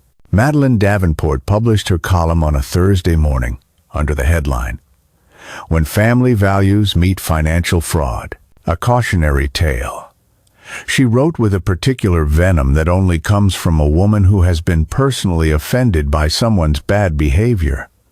"In an age when family loyalty seems increasingly rare," she began, "one local family has redefined the concept entirely. The Pierce catering empire, long held up as an example of American entrepreneurship and family values, has been revealed as nothing more than an elaborate house of cards, built on borrowed money that was never intended to be repaid." She went on to detail the bankruptcy fraud, the hidden assets, and the tax irregularities, all presented as the result of her own investigative journalism rather than information leaked by a man seeking revenge. The column was picked up by newspapers across the state, creating the kind of public scrutiny that makes prosecutors eager to demonstrate their commitment to justice. By Friday afternoon, the IRS had officially opened an investigation into Teresa Pierce's tax filings. By Monday morning, the bankruptcy court had issued a warrant for her arrest on charges of fraud and perjury. By Wednesday, federal prosecutors had frozen all Pierce family assets pending a full criminal investigation. Michelle called me on Thursday evening, her voice shaking with a volatile mixture of rage and despair. "Dad, what have you done?" "I've ensured that justice was served, Michelle. I've made certain that criminals face the consequences for their crimes." "They're talking about sending Vincent's mother to prison. Her husband had a heart attack from the stress. You've destroyed an entire family." "Vincent's family destroyed themselves when they chose fraud over honesty. I simply made sure that their choices were properly documented and shared with the appropriate authorities. You could have just asked for the money back. You could have handled this privately." "I did ask for the money back, Michelle. For 8 years, I waited patiently for someone in your family to acknowledge the debt or offer some form of repayment. Instead, I was called a gaudy old man and a nuisance. We were having a bad day. People say things they don't mean when they're upset. People reveal who they really are when they're upset. Vincent showed me exactly what he thought of me, and you showed me exactly whose side you're on when forced to make a choice." There was a long pause on the other end of the line, filled with the sound of my daughter's world collapsing in real time. "What about my business?" she asked finally. "Rebecca's husband is demanding half of everything in their divorce, including her share of our company. The Pierce family scandal has cost us 6 major clients. I'm going to lose everything." "Yes," I said calmly. "You are. How can you be so calm about destroying your own daughter's life?" "Michelle, you destroyed your own life when you chose to build it on stolen money and borrowed connections. I simply removed the foundation you never had a right to stand on in the first place. I'm your child. Doesn't that mean anything to you?" I considered this question as I watched the sunset paint my garden in brilliant shades of gold and crimson. Was Michelle my child? Biologically, yes, certainly. But the woman on the other end of the phone, the woman who had called me a nuisance, who had chosen her husband's cruelty over her father's love, who had built her entire life on money she had helped steal from me, that woman felt like a stranger wearing my daughter's voice. "Michelle," I said finally, "you stopped being my child the moment you started treating me like your enemy." Children honor their parents. Children feel gratitude for the sacrifices made on their behalf. Children don't call their fathers a nuisance in front of 40 witnesses. I was wrong. What more do you want? I want you to understand that apologies do not erase consequences, Michelle. I want you to learn that treating people badly has costs that cannot be negotiated away. I want you to become the kind of woman who deserves a father's love, instead of the kind of woman who takes it for granted. And if I can't, if I lose everything and have to start over with nothing, then you'll learn what it feels like to build something through your own efforts, instead of relying on other people's money. You'll learn what it means to earn respect instead of inheriting it. You'll learn what I learned 40 years ago when I built my fortune from nothing, that the only person you can truly depend on is yourself. Dad, please, I'm begging you. Call off the investigators. Settle the lawsuit. Let us try to salvage something from this mess. Michelle, do you remember when you were 7 years old and you broke Mrs. Henderson's window with a baseball? What does that have to do with anything? I made you go to her house, apologize, and pay for the replacement glass with your own allowance money. Do you remember what I told you that day? She was silent for a moment. You said that being sorry doesn't fix broken windows. I said being sorry doesn't fix broken windows, but accepting responsibility and making things right does. You learned that lesson when you were 7, Michelle. Apparently, you forgot it sometime between then and now. This is different. This isn't a broken window. This is my entire life. Yes, it is your entire life. A life built on money you helped steal from me, supported by connections you never earned, sustained by a respect you never deserved. And now that life is broken, and being sorry isn't going to fix it. I hung up before she could respond, before she could make any more desperate pleas or empty promises or threats disguised as negotiations. Some conversations reach their natural conclusion when one person finally understands that there is nothing left to say. The next morning brought the news that Rebecca Preston's husband had not only filed for divorce, but had also leaked evidence of her affair with Vincent to their own social circle. By noon, the story had spread like wildfire through our entire community. Vincent Harrington, caught in a 2-year affair with his wife's business partner, while his family was under federal investigation for fraud. Hank Miller called with updates from the social battlefield. Walter, my friend, you've achieved something truly spectacular. Vincent has become a pariah. The country club revoked his membership.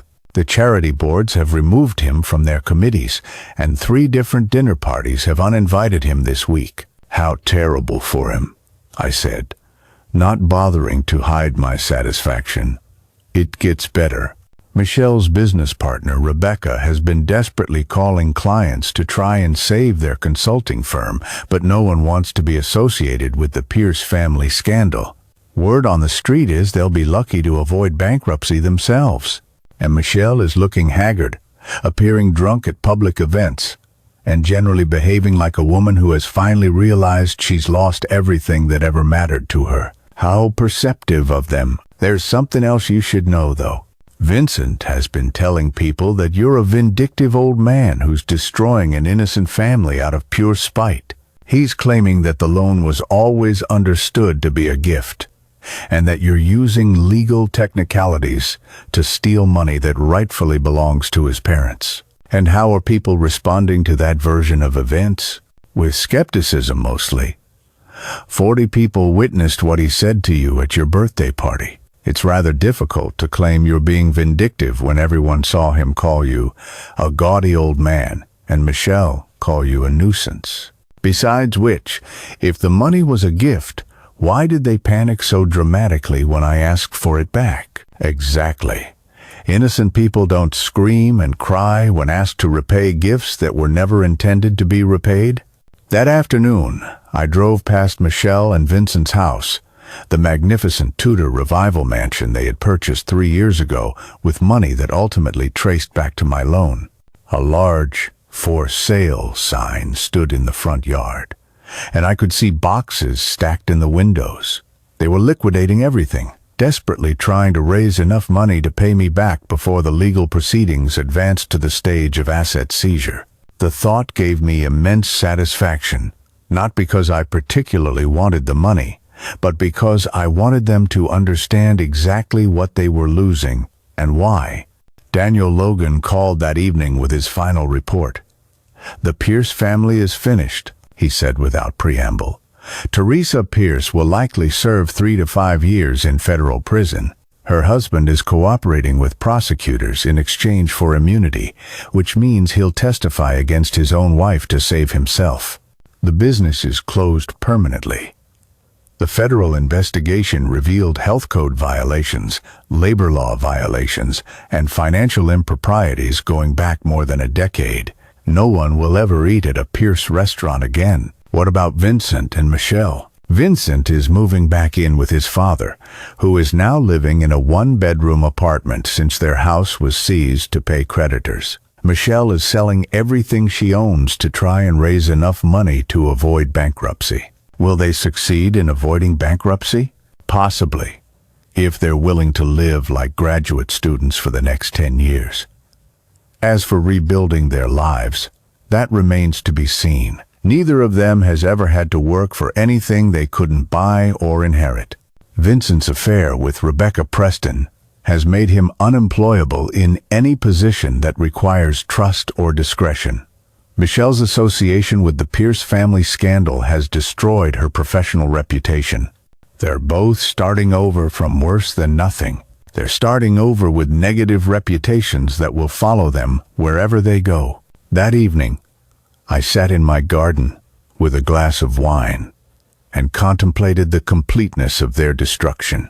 In less than a month, I had reduced my daughter from a successful businesswoman with a handsome husband and a bright future to a woman with no business, no husband, no money, and no prospects. Some fathers might feel guilty about such thorough devastation. Some men might question whether the punishment truly fit the crime, whether 8 years of disrespect and 1 evening of public humiliation truly warranted this level of retaliation. But I felt only satisfaction, the cold, clean satisfaction of a mathematical equation that had finally been balanced. They had treated me like nothing. Now they had nothing. They had called me a nuisance. Now they were nuisances themselves, unwelcome everywhere they went. They had built their lives on my money, while pretending I didn't matter. Now their lives were gone, and I mattered more than anyone else in their shattered world. Some lessons can only be learned through pain. Some people can only find wisdom through loss. Some families can only discover the value of respect by experiencing life without it. I am 63 years old. I have silver hair and a collection of fine watches.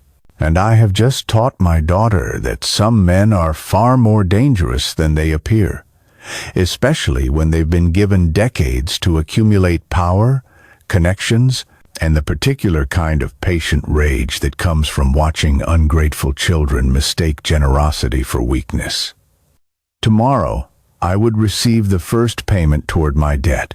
Next week, I would watch them lose the last vestiges of their dignity as they begged former friends for loans that would never come. Some stories end with reconciliation.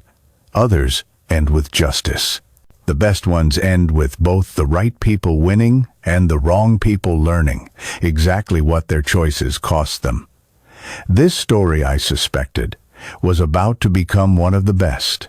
6 weeks after my birthday party, I sat in courtroom 412 of the Superior Court, wearing a charcoal gray suit that cost more than most people's monthly salary, and a vintage watch that caught the morning light like a small promise of victory.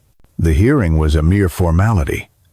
Chris had warned me that Michelle and Vincent would likely try to contest the loan documentation but I was looking forward to watching them make their case in front of a judge who had no patience for financial fraud or family drama.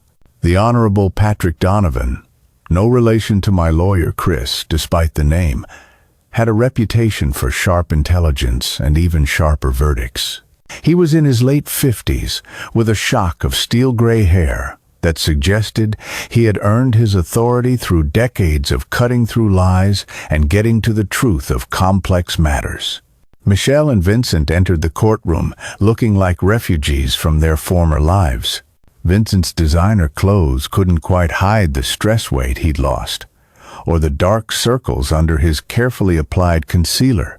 Michelle moved like a woman who had aged 10 years in 6 weeks, her shoulders hunched with the particular posture of someone carrying a weight of guilt they couldn't escape. Their new lawyer, Samantha Morgan, was an improvement over the nervous real estate attorney they'd brought to our first meeting.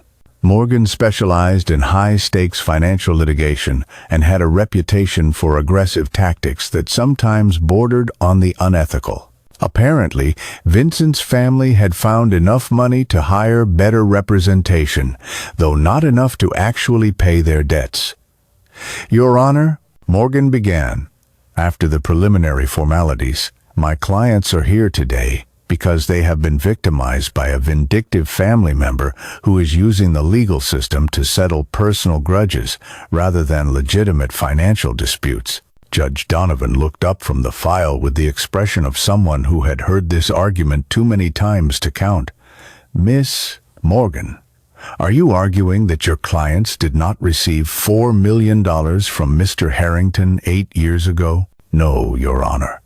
We acknowledge that Mr. Harrington provided financial assistance to the Pierce family during a difficult period. However, we contend that this assistance was always understood to be a gift rather than a loan, and that Mr. Harrington is now attempting to recharacterize his generosity in order to punish my clients for a personal disagreement. A personal disagreement, Judge Donovan repeated, consulting his notes.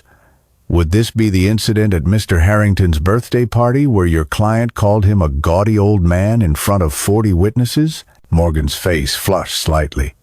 Your Honor, people say regrettable things when they're under stress. My client has apologized profusely for his poor choice of words during an emotionally charged family gathering. I see.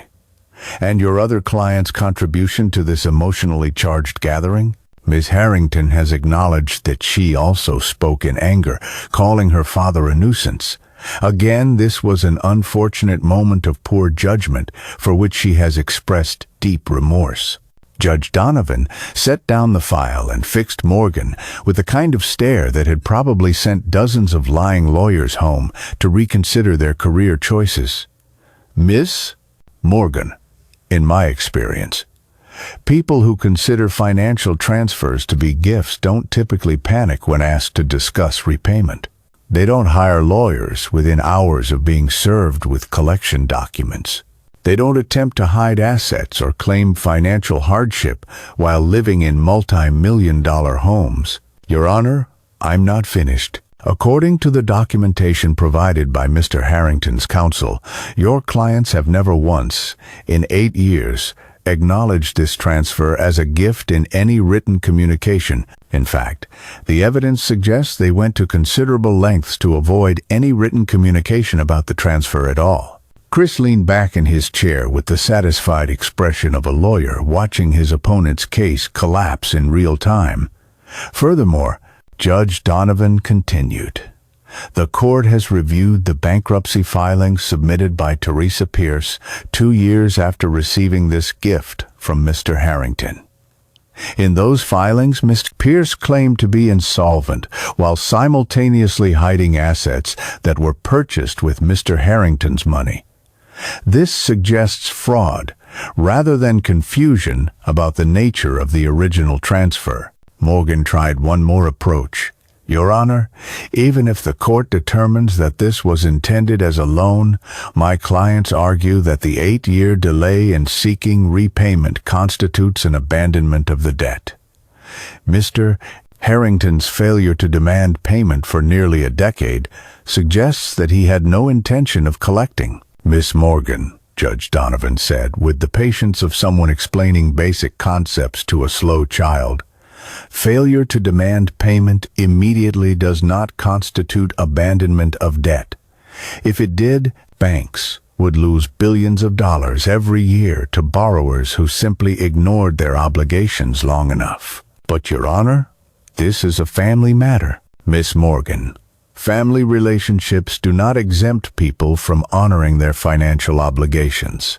If anything, family members have a greater moral obligation to repay debts to relatives who trusted them enough to lend money without formal documentation. I watched Vincent's face cycle through expressions of disbelief, anger, and dawning horror as he realized that his lawyer's arguments were not only failing but were actually making him look worse. Your Honor, Morgan said desperately, my clients are prepared to acknowledge that some repayment may be appropriate, but they argue that the amount claimed by Mr. Harrington, nearly $7 million with interest, is excessive and punitive rather than compensatory. Miss Morgan, the interest rate claimed by Mr. Harrington is consistent with standard commercial lending rates.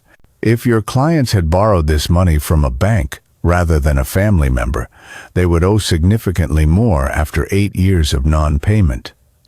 Judge Donovan consulted his notes again, then looked directly at Michelle and Vincent. Mr. and Miss Harrington, do you have anything you'd like to say to the court about this matter? Michelle stood up slowly, looking like a woman about to confess to crimes she'd forgotten she'd committed. Your Honor, I want to say that I never intended to hurt my father. The money was always meant to be repaid, but as time went on, it just became easier to avoid the subject than to address it directly. And why was it easier to avoid the subject, Miss Harrington? Michelle stopped, swallowed hard, and tried again. Because we didn't have the money to pay him back, and we were ashamed to admit that we'd spent it on things that weren't emergencies. Judge Donovan nodded, as if this confirmation matched his expectations. Mr. Vincent Harrington, do you have anything to add? Vincent stood up with the rigid posture of someone trying to maintain their dignity while their world crumbled around them.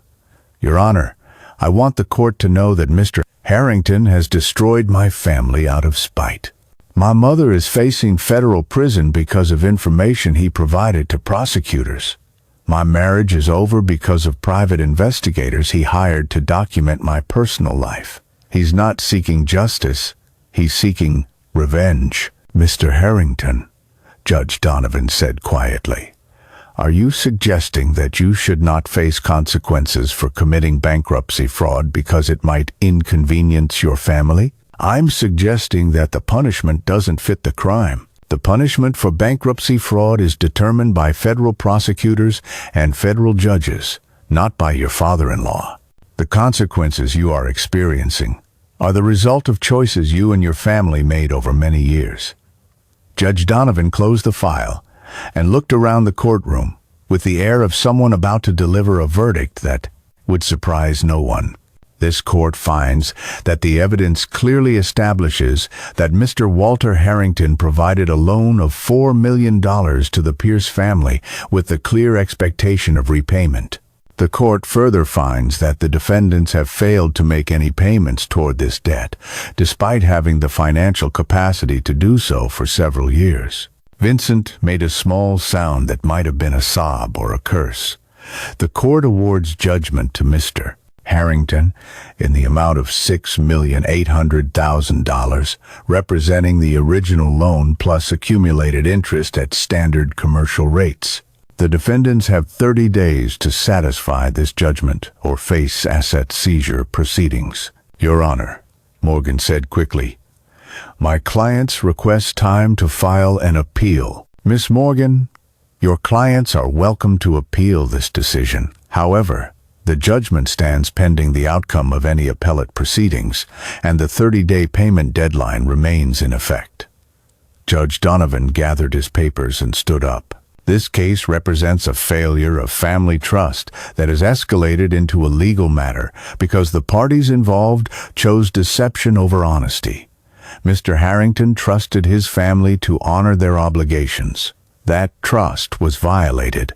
The consequences of that violation are now a matter of legal record. He looked directly at Michelle and Vincent one final time.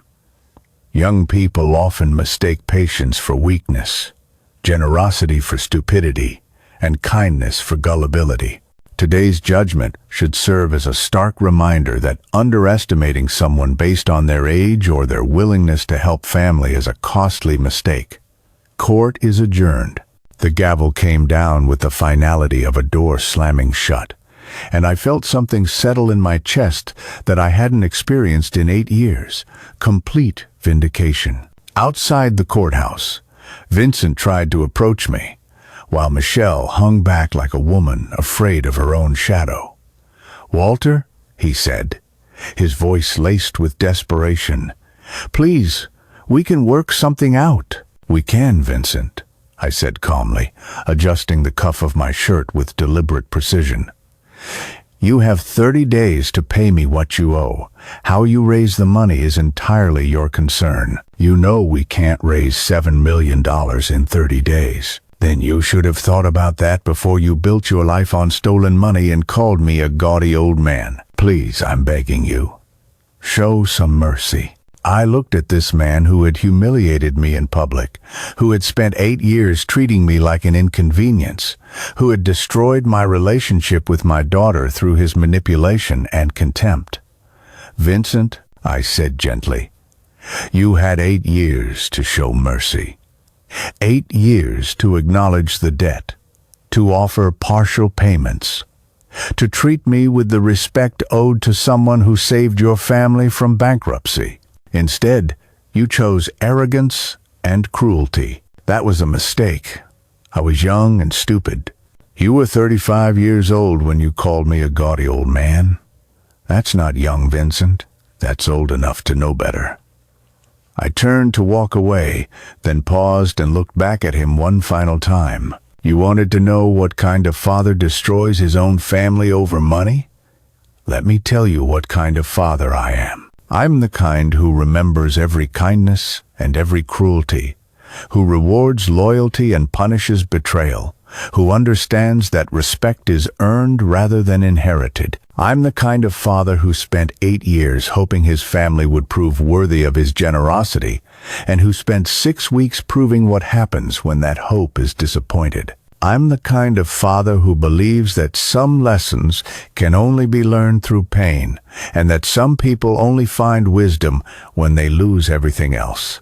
I walked away from the courthouse with Chris beside me, leaving Vincent standing on the steps like a man watching his life disappear over the horizon. "How do you feel?" Chris asked as we reached his car. "Satisfied," I said. "Completely, thoroughly satisfied. And tomorrow, when the asset seizure begins, tomorrow I'll feel even better." There's something tremendously therapeutic about watching justice take physical form. Some victories are won through superior strategy. Others are won through superior endurance. The best ones are won through the perfect combination of patience, preparation, and the unwavering willingness to see justice through to its logical conclusion. I had just won the best kind of victory, the kind where everyone involved finally understood exactly what their choices had cost them.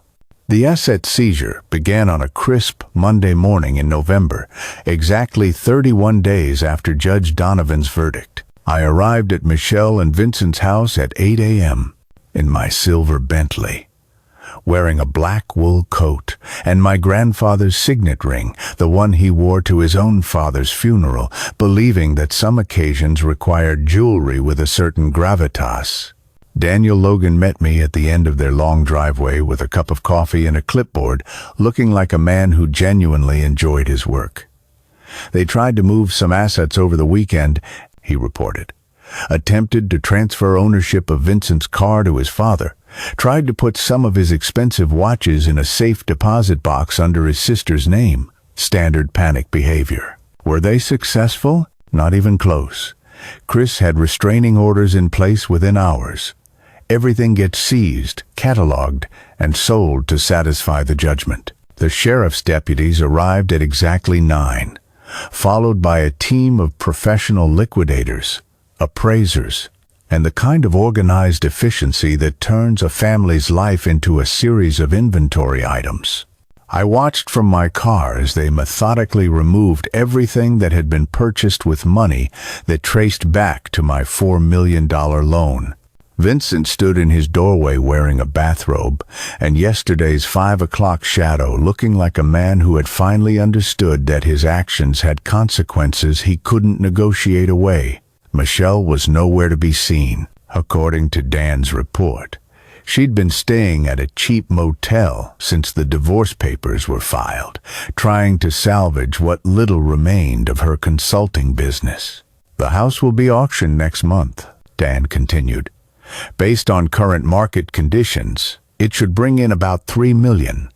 The cars, jewelry, and art collection should add another $800,000. And their remaining debts? They'll still owe you approximately $2 million after the asset sales are complete. Michelle's business assets might cover another $500,000 if we can find any buyers. But her mother-in-law's bankruptcy means there's no family money left to tap. I sipped my coffee and watched the liquidators emerge from the house, carrying furniture I recognized from happier times. The grand dining room table, where we'd shared Thanksgiving dinners, the antique grandfather clock I'd given them as a wedding present, the Persian rug Vincent had insisted was an investment piece, rather than an extravagant luxury. Mr. Harrington, one of the deputies, approached my car. The male occupant is asking if he can speak with you. Tell him I'm not receiving visitors, I replied. He had 8 years to speak with me when it might have mattered. By noon, the house was empty, save for some basic furniture and personal clothing. Vincent's beautiful life had been reduced to the contents of a few suitcases and the kind of bitter knowledge that comes from watching your mistakes take physical form. Hank Miller called that afternoon with updates from the social battlefield. Walter, my friend, the whole city is fascinated by the asset seizure. Madeline Davenport drove by 3 times to take photographs for her column, and the country club is buzzing with commentary about Vincent's downfall. What's the general consensus? Overwhelming support for you, actually. The general feeling is that Vincent and Michelle brought this on themselves through their spectacular arrogance and poor judgment. Several people have mentioned that they always thought Vincent was grasping and Michelle was weak. And the younger generation? They're calling it getting Harringtoned. Apparently it's become slang for facing consequences you thought you could avoid. Vincent has become a cautionary tale about the dangers of underestimating older men. I smiled at that. Getting Harringtoned. I rather like the sound of it. There's something else you should know, though. Vincent has been making the rounds, trying to find someone, anyone, who will loan him money to pay you off. Any success? None whatsoever. Between his mother's criminal charges and his own reputation for adultery and financial irresponsibility, no one wants to be associated with the Pierce family crisis. He's been turned down by banks, rejected by private lenders, and even his own relatives are avoiding his calls. How desperate has he become? He approached Rebecca Preston's ex-husband last week, asking if he would consider dropping his divorce demands in exchange for Vincent disappearing quietly from their lives. The ex-husband laughed in his face. Good for him. He also tried to get a job at several marketing firms, but word of his affair and his family's fraud has made him unemployable in any position that requires trust or discretion. No one wants to hire someone who has proven capable of such spectacular betrayal. That evening, I received an unexpected visitor. Mrs. Gable announced that Michelle was at the front door, requesting 5 minutes of my time. It had been 2 months since our last conversation, The desperate phone call after the federal investigation began, and I was curious to see what 8 weeks of consequences had done to my daughter. I found her standing in my foyer, looking like a woman who had been hollowed out from the inside. She'd lost weight, her clothes hung loose on her frame, and there was something broken in her eyes that suggested she'd finally understood the magnitude of what she'd lost. "Dad," she said quietly, "thank you for seeing me." "Michelle, you look terrible." "I feel terrible. Everything's gone. The business, the house, my marriage, my reputation, everything." I didn't invite her to sit down. This conversation, I sensed, would be better conducted standing formal, final, with the appropriate distance between us. "I came to tell you that Vincent left town yesterday," she continued. "Drove to his sister's place in Oregon with whatever belongings fit in his car. He said he couldn't stand living in a city where everyone knew what he'd done. And you?" "I'm staying. I have to work off the remaining debt somehow. And running away won't change what I owe you." "What kind of work have you found?" "Insurance sales for now. It's all I could get with my reputation. $60,000 a year instead of the $300 I was making before. But it's honest work." "Honest work," I repeated. "That's a refreshing change." Michelle flinched at the implicit criticism, but didn't argue with it. "Dad, I came here to apologize. Not to ask for forgiveness, or to try and negotiate a settlement. Just to apologize. I was wrong about everything. Wrong to take your money without proper documentation. Wrong to avoid repaying it. Wrong to let Vincent treat you badly. Wrong to join in when he attacked you." "Yes," I said simply. "You were wrong about all of those things. I was also wrong about something else. I thought you were getting old and weak, that you'd become someone who could be managed rather than respected. I thought your kindness meant you were naive, that your generosity meant you were foolish. And now I understand that you were trying to teach me lessons I was too arrogant to learn. You were showing me what family loyalty looked like, what unconditional love meant, what it costs to build something valuable. And you chose to learn different lessons from different teachers. I chose to listen to a man who saw you as an obstacle to overcome, rather than a father to honor. I chose to believe that success meant distancing myself from my origins, rather than honoring them." Michelle looked around my foyer. At the antiques I'd collected over decades, the photographs of family gatherings from happier times, the quiet elegance that comes from a lifetime of careful choices and patient accumulation. "I understand now why you did this to us," she said. "It wasn't revenge. It was education. You were teaching me what I should have learned years ago. That actions have consequences, that family loyalty runs both ways, that respect is earned rather than inherited. Do you think you've learned those lessons now?" "I think I'm beginning to. It's going to take years to pay off what I owe you, assuming you'll accept payments rather than demanding the full amount immediately." "And if I don't accept payments? If I demand immediate satisfaction of the remaining debt?" Michelle was quiet for a long moment, considering possibilities she clearly didn't want to contemplate. "Then I'll declare bankruptcy and spend the next decade rebuilding my life from nothing. But I'll do it honestly this time, without taking money I haven't earned or treating people badly who don't deserve it. That's the first intelligent thing you've said to me in 8 years. Dad."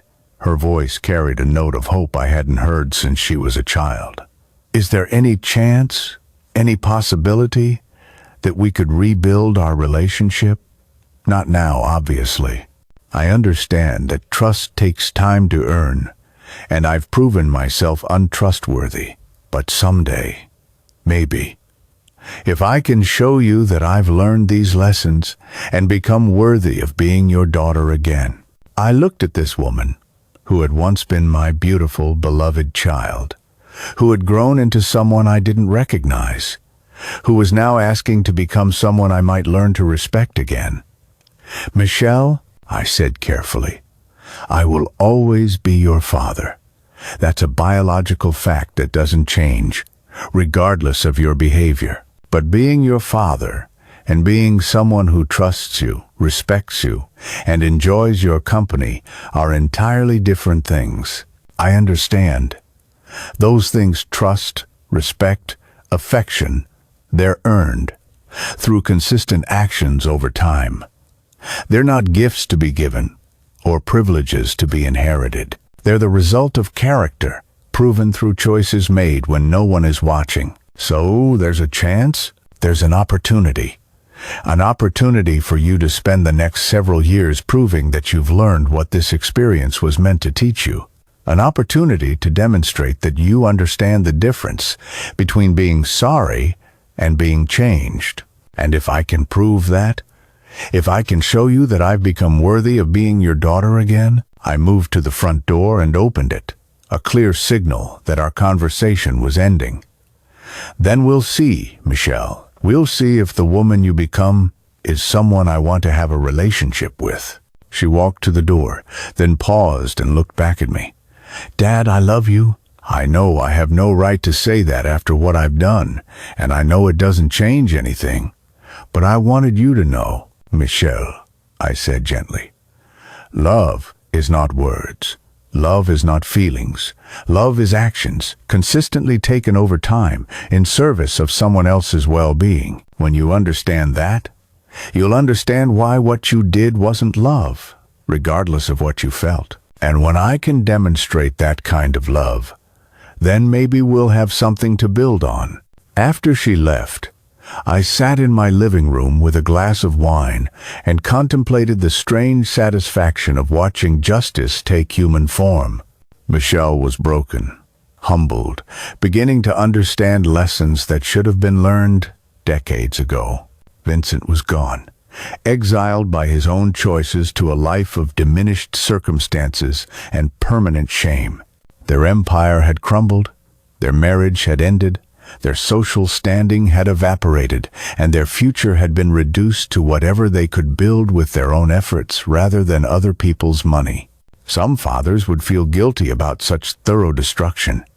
Some men would question whether the punishment fit the crime. But I felt only the cold satisfaction of a teacher watching difficult students finally grasp concepts they had resisted learning for years. They had treated me like nothing. Now they had nothing.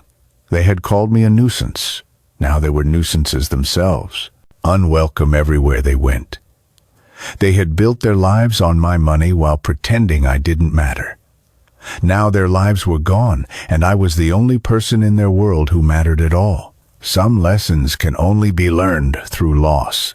Some wisdom can only be earned through pain. Some people can only find their better selves by losing everything they thought made them valuable.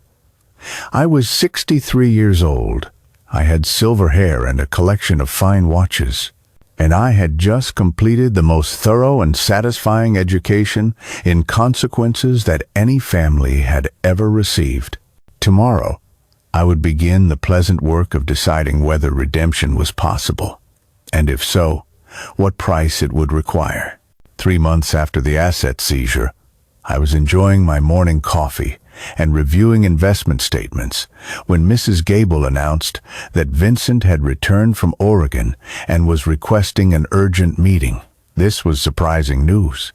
According to Hank Miller's intelligence network, Vincent had been working as a busboy at his sister's diner in Portland, living in a studio apartment above a laundromat, and generally existing in the kind of reduced circumstances that ambitious men consider a fate worse than death. Did he say what he wanted? I asked. He mentioned something about information you would find extremely valuable, and suggested that it might change your perspective on recent events. Information I would find valuable. How intriguing. Vincent had never possessed information that interested me when he had money and status. It seemed unlikely he had developed any profound insights during his exile to Oregon. "Show him to the library," I said. "I'll be down in 10 minutes." I took my time getting dressed. A cream-colored cashmere sweater, navy trousers, and my grandfather's signet ring, because power dressing is always important when dealing with desperate people. I also checked my appearance in the hallway mirror, noting with satisfaction that 3 months of complete victory had given my complexion a healthy glow that expensive skincare products couldn't replicate. I found Vincent sitting stiffly in one of my leather armchairs, wearing a discount store suit that couldn't quite hide the fact that he'd lost a significant amount of weight. His hair was shorter, less expensively styled, and there was something harder in his eyes, the particular edge that comes from learning to survive on limited resources. "Vincent," I said pleasantly, settling into my usual chair. "How lovely to see you again. How was Oregon?" "Enlightening," he replied, his voice carrying none of its former arrogance. "I learned quite a bit about what it means to work for minimum wage while trying to rebuild a reputation that's been permanently destroyed. Character building experiences often are enlightening. I also learned some things about my marriage that I think you'll find interesting." "Such as?" Vincent reached into his briefcase and pulled out a manila envelope, setting it on the coffee table between us like a gambler, revealing a winning hand. "Such as the fact that Michelle has been embezzling money from her loan repayments for the past 2 months." I raised an eyebrow, but didn't reach for the envelope. "That's quite an accusation. It's quite a provable fact. Michelle has been making payments to you through her insurance company's escrow account, but she's been inflating her reported earnings and skimming 20% of each payment for herself. And you know this how? Because I still have access to her business banking records. Because her new boyfriend is a secretary at her insurance office who's been helping her hide the money in exchange for promises that he'll leave the state with her once her debt to you is satisfied." Her new boyfriend. That was genuinely surprising news. Michelle had always been attractive to men, but I wouldn't have expected her to move on so quickly from her marriage to Vincent. "And you discovered this information how?" "By hiring a private investigator with the last of my savings. I suspected Michelle was planning to disappear rather than honor her obligations to you, and I wanted proof before I approached you with the information." Vincent opened the envelope and spread the documents across the coffee table. Bank statements, payroll records, photographs of Michelle with a young man I didn't recognize, hotel receipts showing romantic getaways funded by money that should have been sent to me. "Why are you bringing this to me?" I asked. "What do you gain by exposing Michelle's fraudulent behavior?" "I gain the satisfaction of watching her face the consequences for her actions, the same way I've had to face the consequences for mine." "That's remarkably vindictive, even for you." "No, that's remarkably honest, even for me. Michelle has been telling everyone who will listen that I'm the reason her life fell apart, that she's the innocent victim of her manipulative husband's poor choices. She's been painting herself as the reformed sinner who's working hard to make amends for mistakes she was pressured into making." Vincent's voice carried a bitterness that came from watching someone escape, accountability, while he bore the full weight of their shared guilt. "The truth is that Michelle has learned nothing from this experience, except how to be more careful about her lies.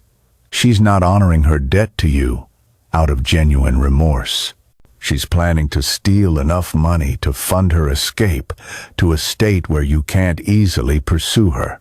I studied the documents spread across my coffee table, noting the meticulous detail, the careful documentation, the kind of thorough investigation that comes from genuine outrage rather than casual curiosity. "What do you want in exchange for this information?" "I want you to destroy her, the way you destroyed me.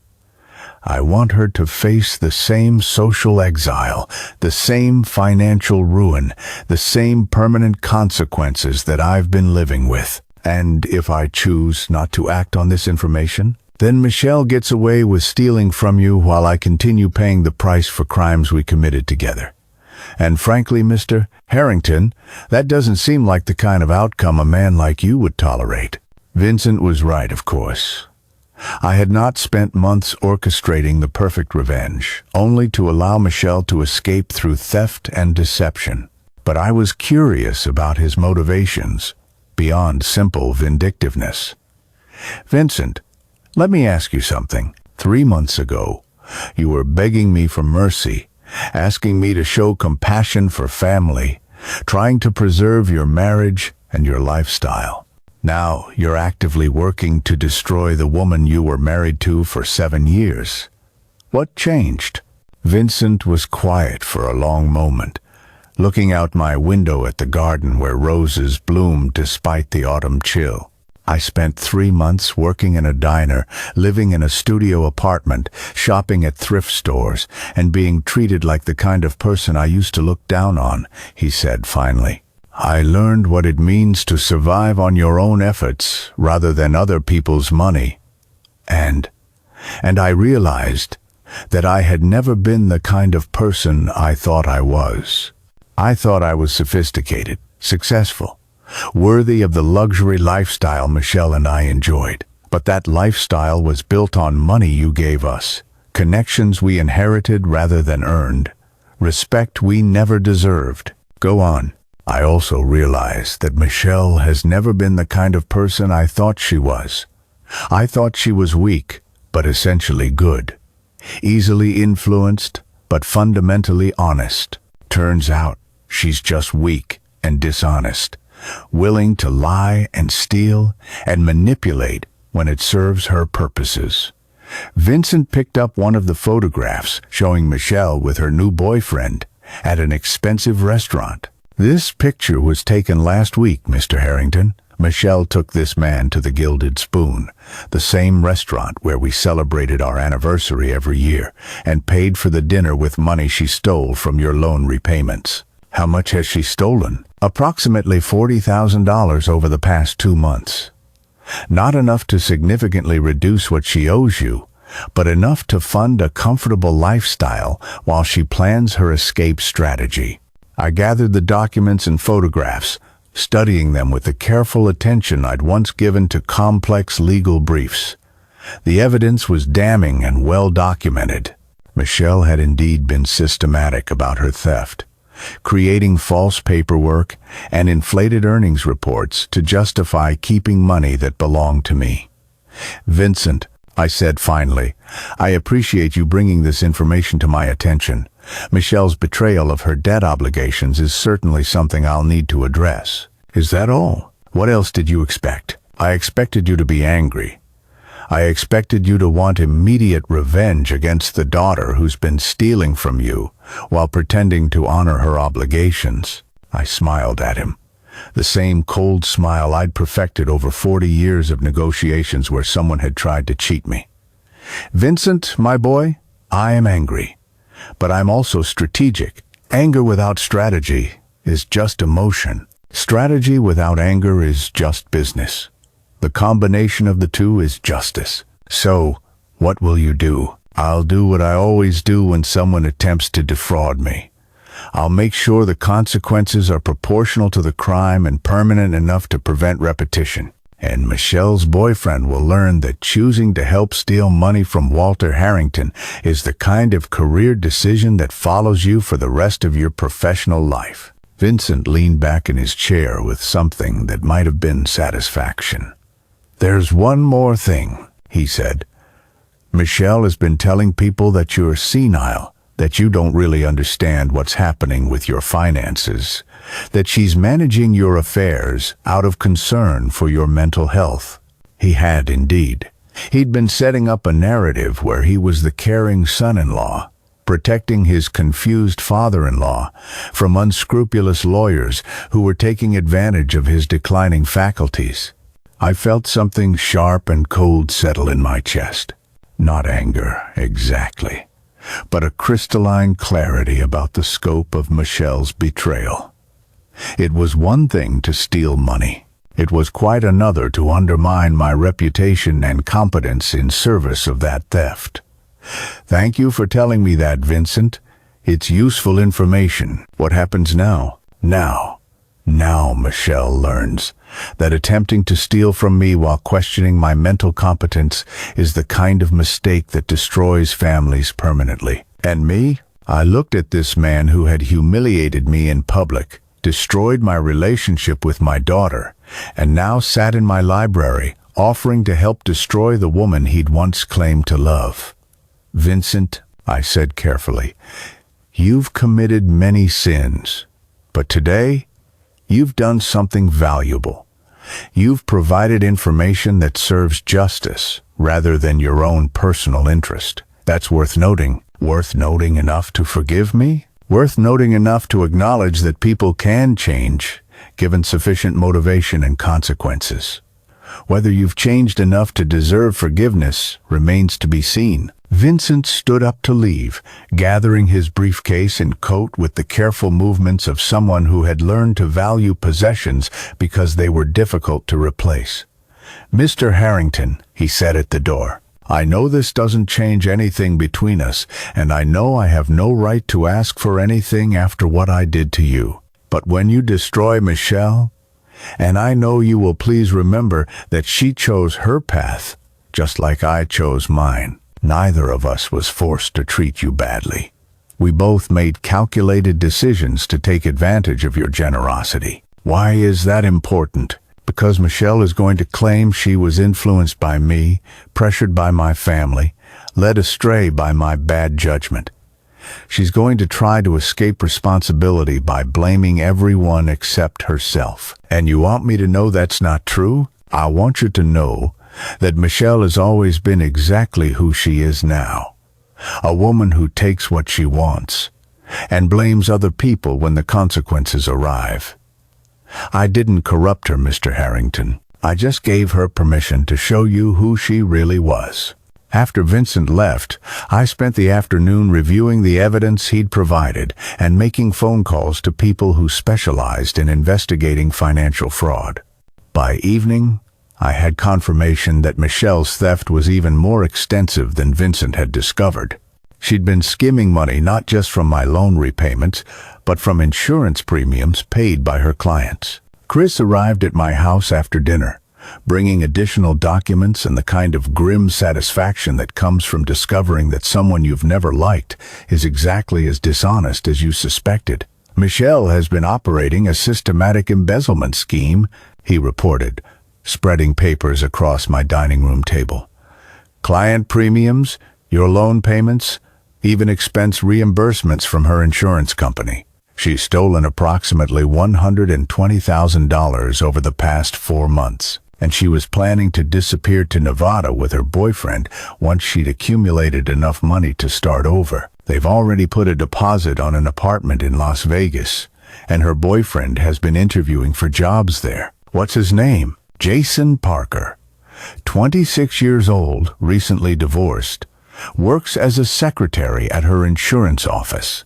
According to our investigation, he's been helping her create false documentation and hide the money in exchange for promises that she'll marry him once this temporary situation with her family is resolved. She thinks I'm a temporary situation. Apparently, Michelle has convinced him that you're an unreasonable old man who's making excessive demands on your mentally declining daughter. She's painted herself as the victim of elderly abuse and family manipulation.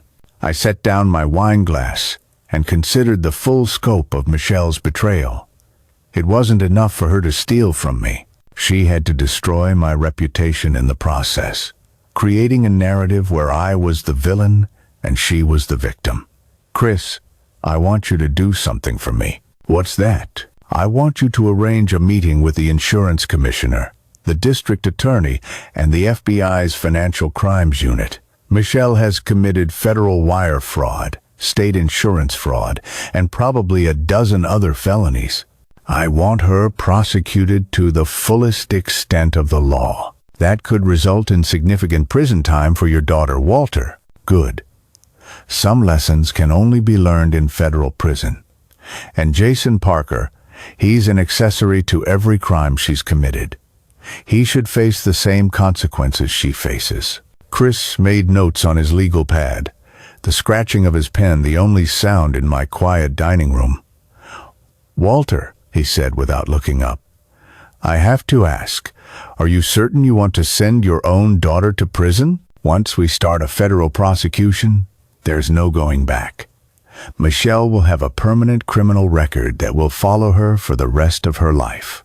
I thought about 8 years of disrespect, about being called a gaudy old man and a nuisance in front of 40 witnesses, about watching my daughter choose her husband's cruelty over her father's love. I thought about 4 months of watching her pretend to honor her obligations while systematically stealing from me.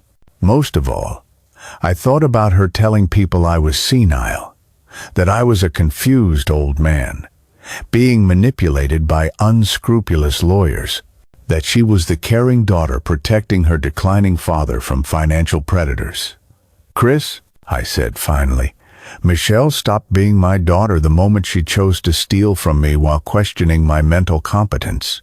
The woman who's been embezzling money and planning to flee the state is a criminal who happens to share my DNA. And if she tries to claim she was influenced by Vincent, pressured by circumstances, driven to crime by desperation, then she'll learn that federal judges are not impressed by excuses and that criminal behavior has criminal consequences, regardless of family relationships." "Fair enough." Chris closed his legal pad and gathered his papers. "I'll make the necessary calls tomorrow morning. Michelle and Jason should be arrested by the end of the week." Perfect. That night, I sat in my garden with a glass of wine and contemplated the strange satisfaction of watching justice take its final form. In the morning, I would make one last phone call to complete Michelle's destruction. Not to prosecutors or investigators, but to Madeline Davenport, who would ensure that the story of Michelle's crimes and Jason's complicity became public knowledge.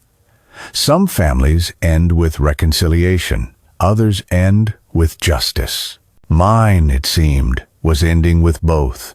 Justice for me, and the permanent consequences that would teach Michelle exactly what her choices had cost her. I am 63 years old. I have silver hair and a collection of fine watches, and tomorrow I will complete the most thorough education in consequences that any family has ever received. Some daughters learn to honor their fathers through love. Others learn through fear. A precious few learn through federal prosecution. Michelle was about to discover which category she belonged to. 5 years have passed since my 70th birthday party, and I am writing this story from my study, which overlooks the garden, where roses bloom in defiance of autumn's chill. At 68, I have silver hair that shines like polished sterling, a collection of vintage watches that rest on my wrist like small promises kept, and the particular kind of serenity that comes from watching justice take its perfect form. Michelle served 3 years in federal prison for wire fraud, insurance fraud, and embezzlement. Jason Parker served 18 months as her accomplice. Vincent moved to Portland permanently, where he works as a bookkeeper for his sister's diner and lives in a 1-bedroom apartment that costs more than half his monthly income. The Pierce family catering empire no longer exists. Teresa Pierce died in federal prison during her 2nd year of incarceration, a broken woman who never recovered from the shame of her crimes being exposed. Her husband lives in subsidized housing and works at a grocery store, having lost everything to legal fees and restitution payments. Rebecca Preston's divorce cost her the consulting business and most of her assets. She now sells real estate in a small town 3 hours away, where nobody knows about her affair with Vincent or her role in the scandal that destroyed 2 families. I received full repayment of my loan, plus interest, plus legal fees, plus punitive damages that brought the total settlement to nearly $9 million. The money sits in my investment accounts, earning excellent returns and funding the quiet philanthropic work that has become my passion in retirement. But this story isn't really about money. It never was. This story is about respect, And what happens when people mistake kindness for weakness, generosity for stupidity, and age for vulnerability? This story is about the difference between forgiveness and justice, between mercy and enabling, between family loyalty and family abuse. Most importantly, this story is about the particular kind of power that comes from patience, strategy, and the willingness to see consequences through to their logical conclusion. I have not spoken to Michelle since her arrest 5 years ago. She wrote to me from prison letters full of apologies and promises and desperate pleas for forgiveness, but I returned them all unopened. Some bridges, once burned, cannot be rebuilt. Some relationships, once poisoned, cannot be healed. Vincent attempted to contact me last Christmas, sending a card with a handwritten note expressing his deep regret for his past mistakes and his hope that time might heal old wounds. I threw the card away without reading the entire message. Some people deserve second chances. Others deserve to live with the permanent consequences of their choices. My social circle has changed completely. Hank Miller remains my closest friend, though he's moved to Florida to be near his grandchildren. Madeline Davenport continues to write her column, occasionally referencing the birthday betrayal as an example of how thoroughly one man can destroy people who underestimate him. I have new friends now, men my age who understand that power doesn't diminish with gray hair, that intelligence sharpens with experience, that the ability to orchestrate complex revenge is a skill that improves with practice. We meet for lunch, attend cultural events, and travel together to places where the wine is excellent and the conversation is sharp. I have suitors too, distinguished women who find my combination of wealth, intelligence, and dangerous competence intriguing rather than threatening. Women who understand that a man who can destroy his own family with surgical precision might be worth courting carefully rather than casually. Last month, I had dinner with Dr. Harriet Wells, a retired federal judge who has followed my story with a certain professional appreciation. Over excellent champagne and perfectly prepared lamb, she told me that my systematic destruction of the Pierce family fraud network was the most thorough example of civilian justice she'd encountered in 40 years on the bench.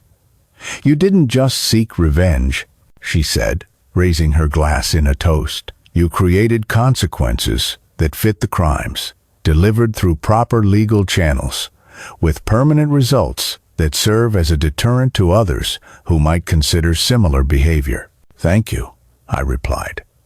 "I've always believed that if something is worth doing, it's worth doing thoroughly. Most people would have settled for financial restitution. You insisted on complete justice, criminal prosecution, social exile, permanent consequences that match the magnitude of the betrayal. Most people accept partial justice because they're afraid of being perceived as vindictive. I've never been concerned with other people's opinions of my methods, only with the effectiveness of my results." Harriet smiled at that. The appreciative smile of a woman who understands that true power lies not in physical strength or social position, but in the ability to orchestrate consequences with precision and patience. "Would you do it again?" she asked. "If you could go back 5 years, knowing what you know now about the costs and consequences, would you make the same choices?"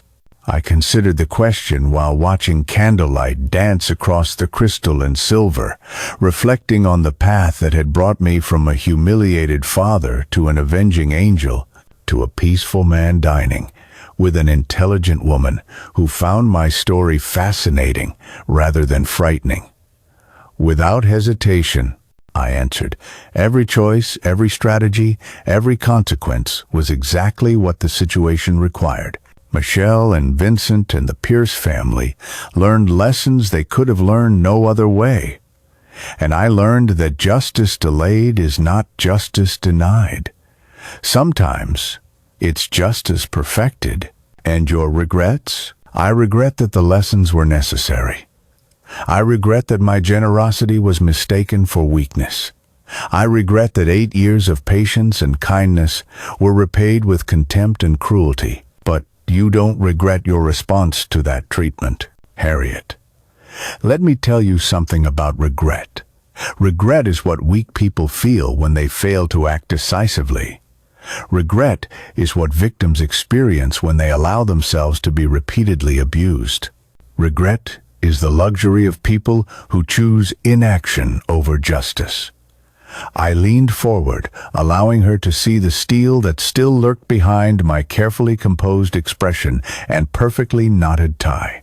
I don't regret destroying my daughter's life. I don't regret sending her to prison.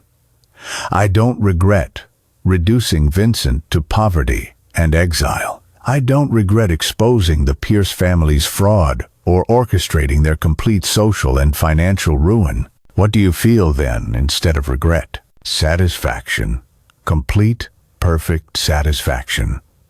The kind that comes from watching justice take physical form, from seeing consequences delivered with precision and permanence. And toward your daughter, specifically, nothing. I feel nothing toward Michelle. She ceased to be my daughter when she chose theft and deception over honesty and honor. The woman in prison is a stranger who shares my DNA. Nothing more. Harriet nodded, as if this response confirmed something she'd suspected about my character. That's remarkably cold, she observed. That's remarkably clear-sighted, I corrected. Emotional attachments to people who have proven themselves unworthy of love is not loyalty. It's stupidity dressed up as virtue. And if Michelle were to somehow redeem herself, if she were to spend the next 20 years proving that she's learned from her mistakes and become worthy of forgiveness, then she would have spent 20 years becoming the woman she should have been from the beginning. That would be admirable character development, but it wouldn't erase the necessity of the consequences she's already received. So, no possibility of reconciliation. Harriet, some bridges burn so completely that attempting to rebuild them is more dangerous than learning to live without them. Michelle made choices that revealed her fundamental character, and character, once revealed, rarely changes in any meaningful way. You sound very certain about that. I am certain about that. 40 years of business experience, 68 years of life, and 5 years of watching the aftermath of perfect justice have taught me that people are exactly who they prove themselves to be when the stakes are high and the choices are hard. And Vincent? Vincent has learned to survive on his own efforts rather than other people's money. That's valuable character development that might, over time, make him worthy of basic human respect. But forgiveness, friendship, trust, those are earned through decades of consistent behavior, not a few months of reformed conduct. The waiter brought dessert, a chocolate souffle that melted on the tongue like a sweet promise of continued pleasure. And I found myself thinking about the birthday party that had started this entire story. 5 years ago, I had been a man who believed in family loyalty, who trusted that kindness would be repaid with gratitude, who thought that love could overcome any betrayal. Tonight, I was a man who understood that some lessons can only be learned through pain, that some people only respect power, and that justice, delivered with precision and patience, is more satisfying than any forgiveness could ever be. Harriet, I said, as we finished our wine, let me ask you something. Do you think I'm a bitter old man who destroyed his family out of spite? I think you're a formidable man who refused to accept disrespect from people who should have known better. And the fact that those people were my family makes their betrayal worse, not better. Family members who abuse trust should face harsher consequences than strangers who commit the same crimes. Because family relationships carry greater obligations. Because family relationships create greater vulnerability. When you trust someone with your love, your money, and your reputation, their betrayal cuts deeper and requires more thorough consequences. I smiled at Harriet across the table, appreciating her understanding of concepts that many people find too complex or uncomfortable to acknowledge. "You know," I said, "most people would say that a father who sends his daughter to prison is unnatural, cruel, lacking in paternal instinct. Most people have never been systematically betrayed by their own children while being called senile and incompetent in the process." True. Besides, paternal instinct includes teaching children that actions have consequences. You simply provided that education at a level commensurate with the magnitude of her crimes. Federal prison as a graduate-level education in personal responsibility. Exactly. Some lessons require extreme teaching methods. Later that evening, I sat in my garden with a glass of wine and reflected on the strange satisfaction of a story that had ended exactly as it should. I had been betrayed by my family, humiliated in public, stolen from systematically, and dismissed as a confused old man whose opinions didn't matter.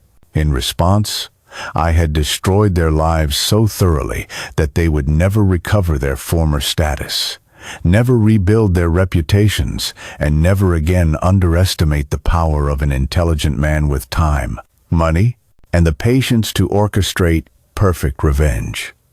Some stories end with forgiveness and reconciliation. Others end with justice and consequences. The best ones end with the right people learning exactly what their choices cost, and the wrong people understanding that some men are far more dangerous than they appear. My name is Walter Harrington. I am 68 years old. I have silver hair that catches the light like polished sterling, and I wear a watch that rests on my wrist like a promise kept. I am telling you this story not because I want your sympathy or your understanding, but because some truths deserve to be preserved. The truth that age is power, not weakness. The truth that patience is a weapon, not a virtue. The truth that family loyalty runs both ways, and that some people forfeit their claim to love through their own choices. The truth that justice, delivered with precision and permanence, is more satisfying than any forgiveness could ever be. I have lived long enough to understand that some relationships cannot be saved, some people cannot be changed, and some consequences cannot be avoided. I have learned that the most loving thing you can sometimes do is make sure the people who hurt you understand exactly what that hurt costs. And I have discovered that there is nothing in this world more dangerous than a man who has finally decided he has had enough. Some men break when life betrays them. Others learn to break life back. A precious few learn to rebuild life better than it was before, with better people, clearer boundaries, and the kind of hard-won wisdom that only comes from refusing to be a victim. I am 68 years old, and I am just getting started. And there you have it, beautiful souls.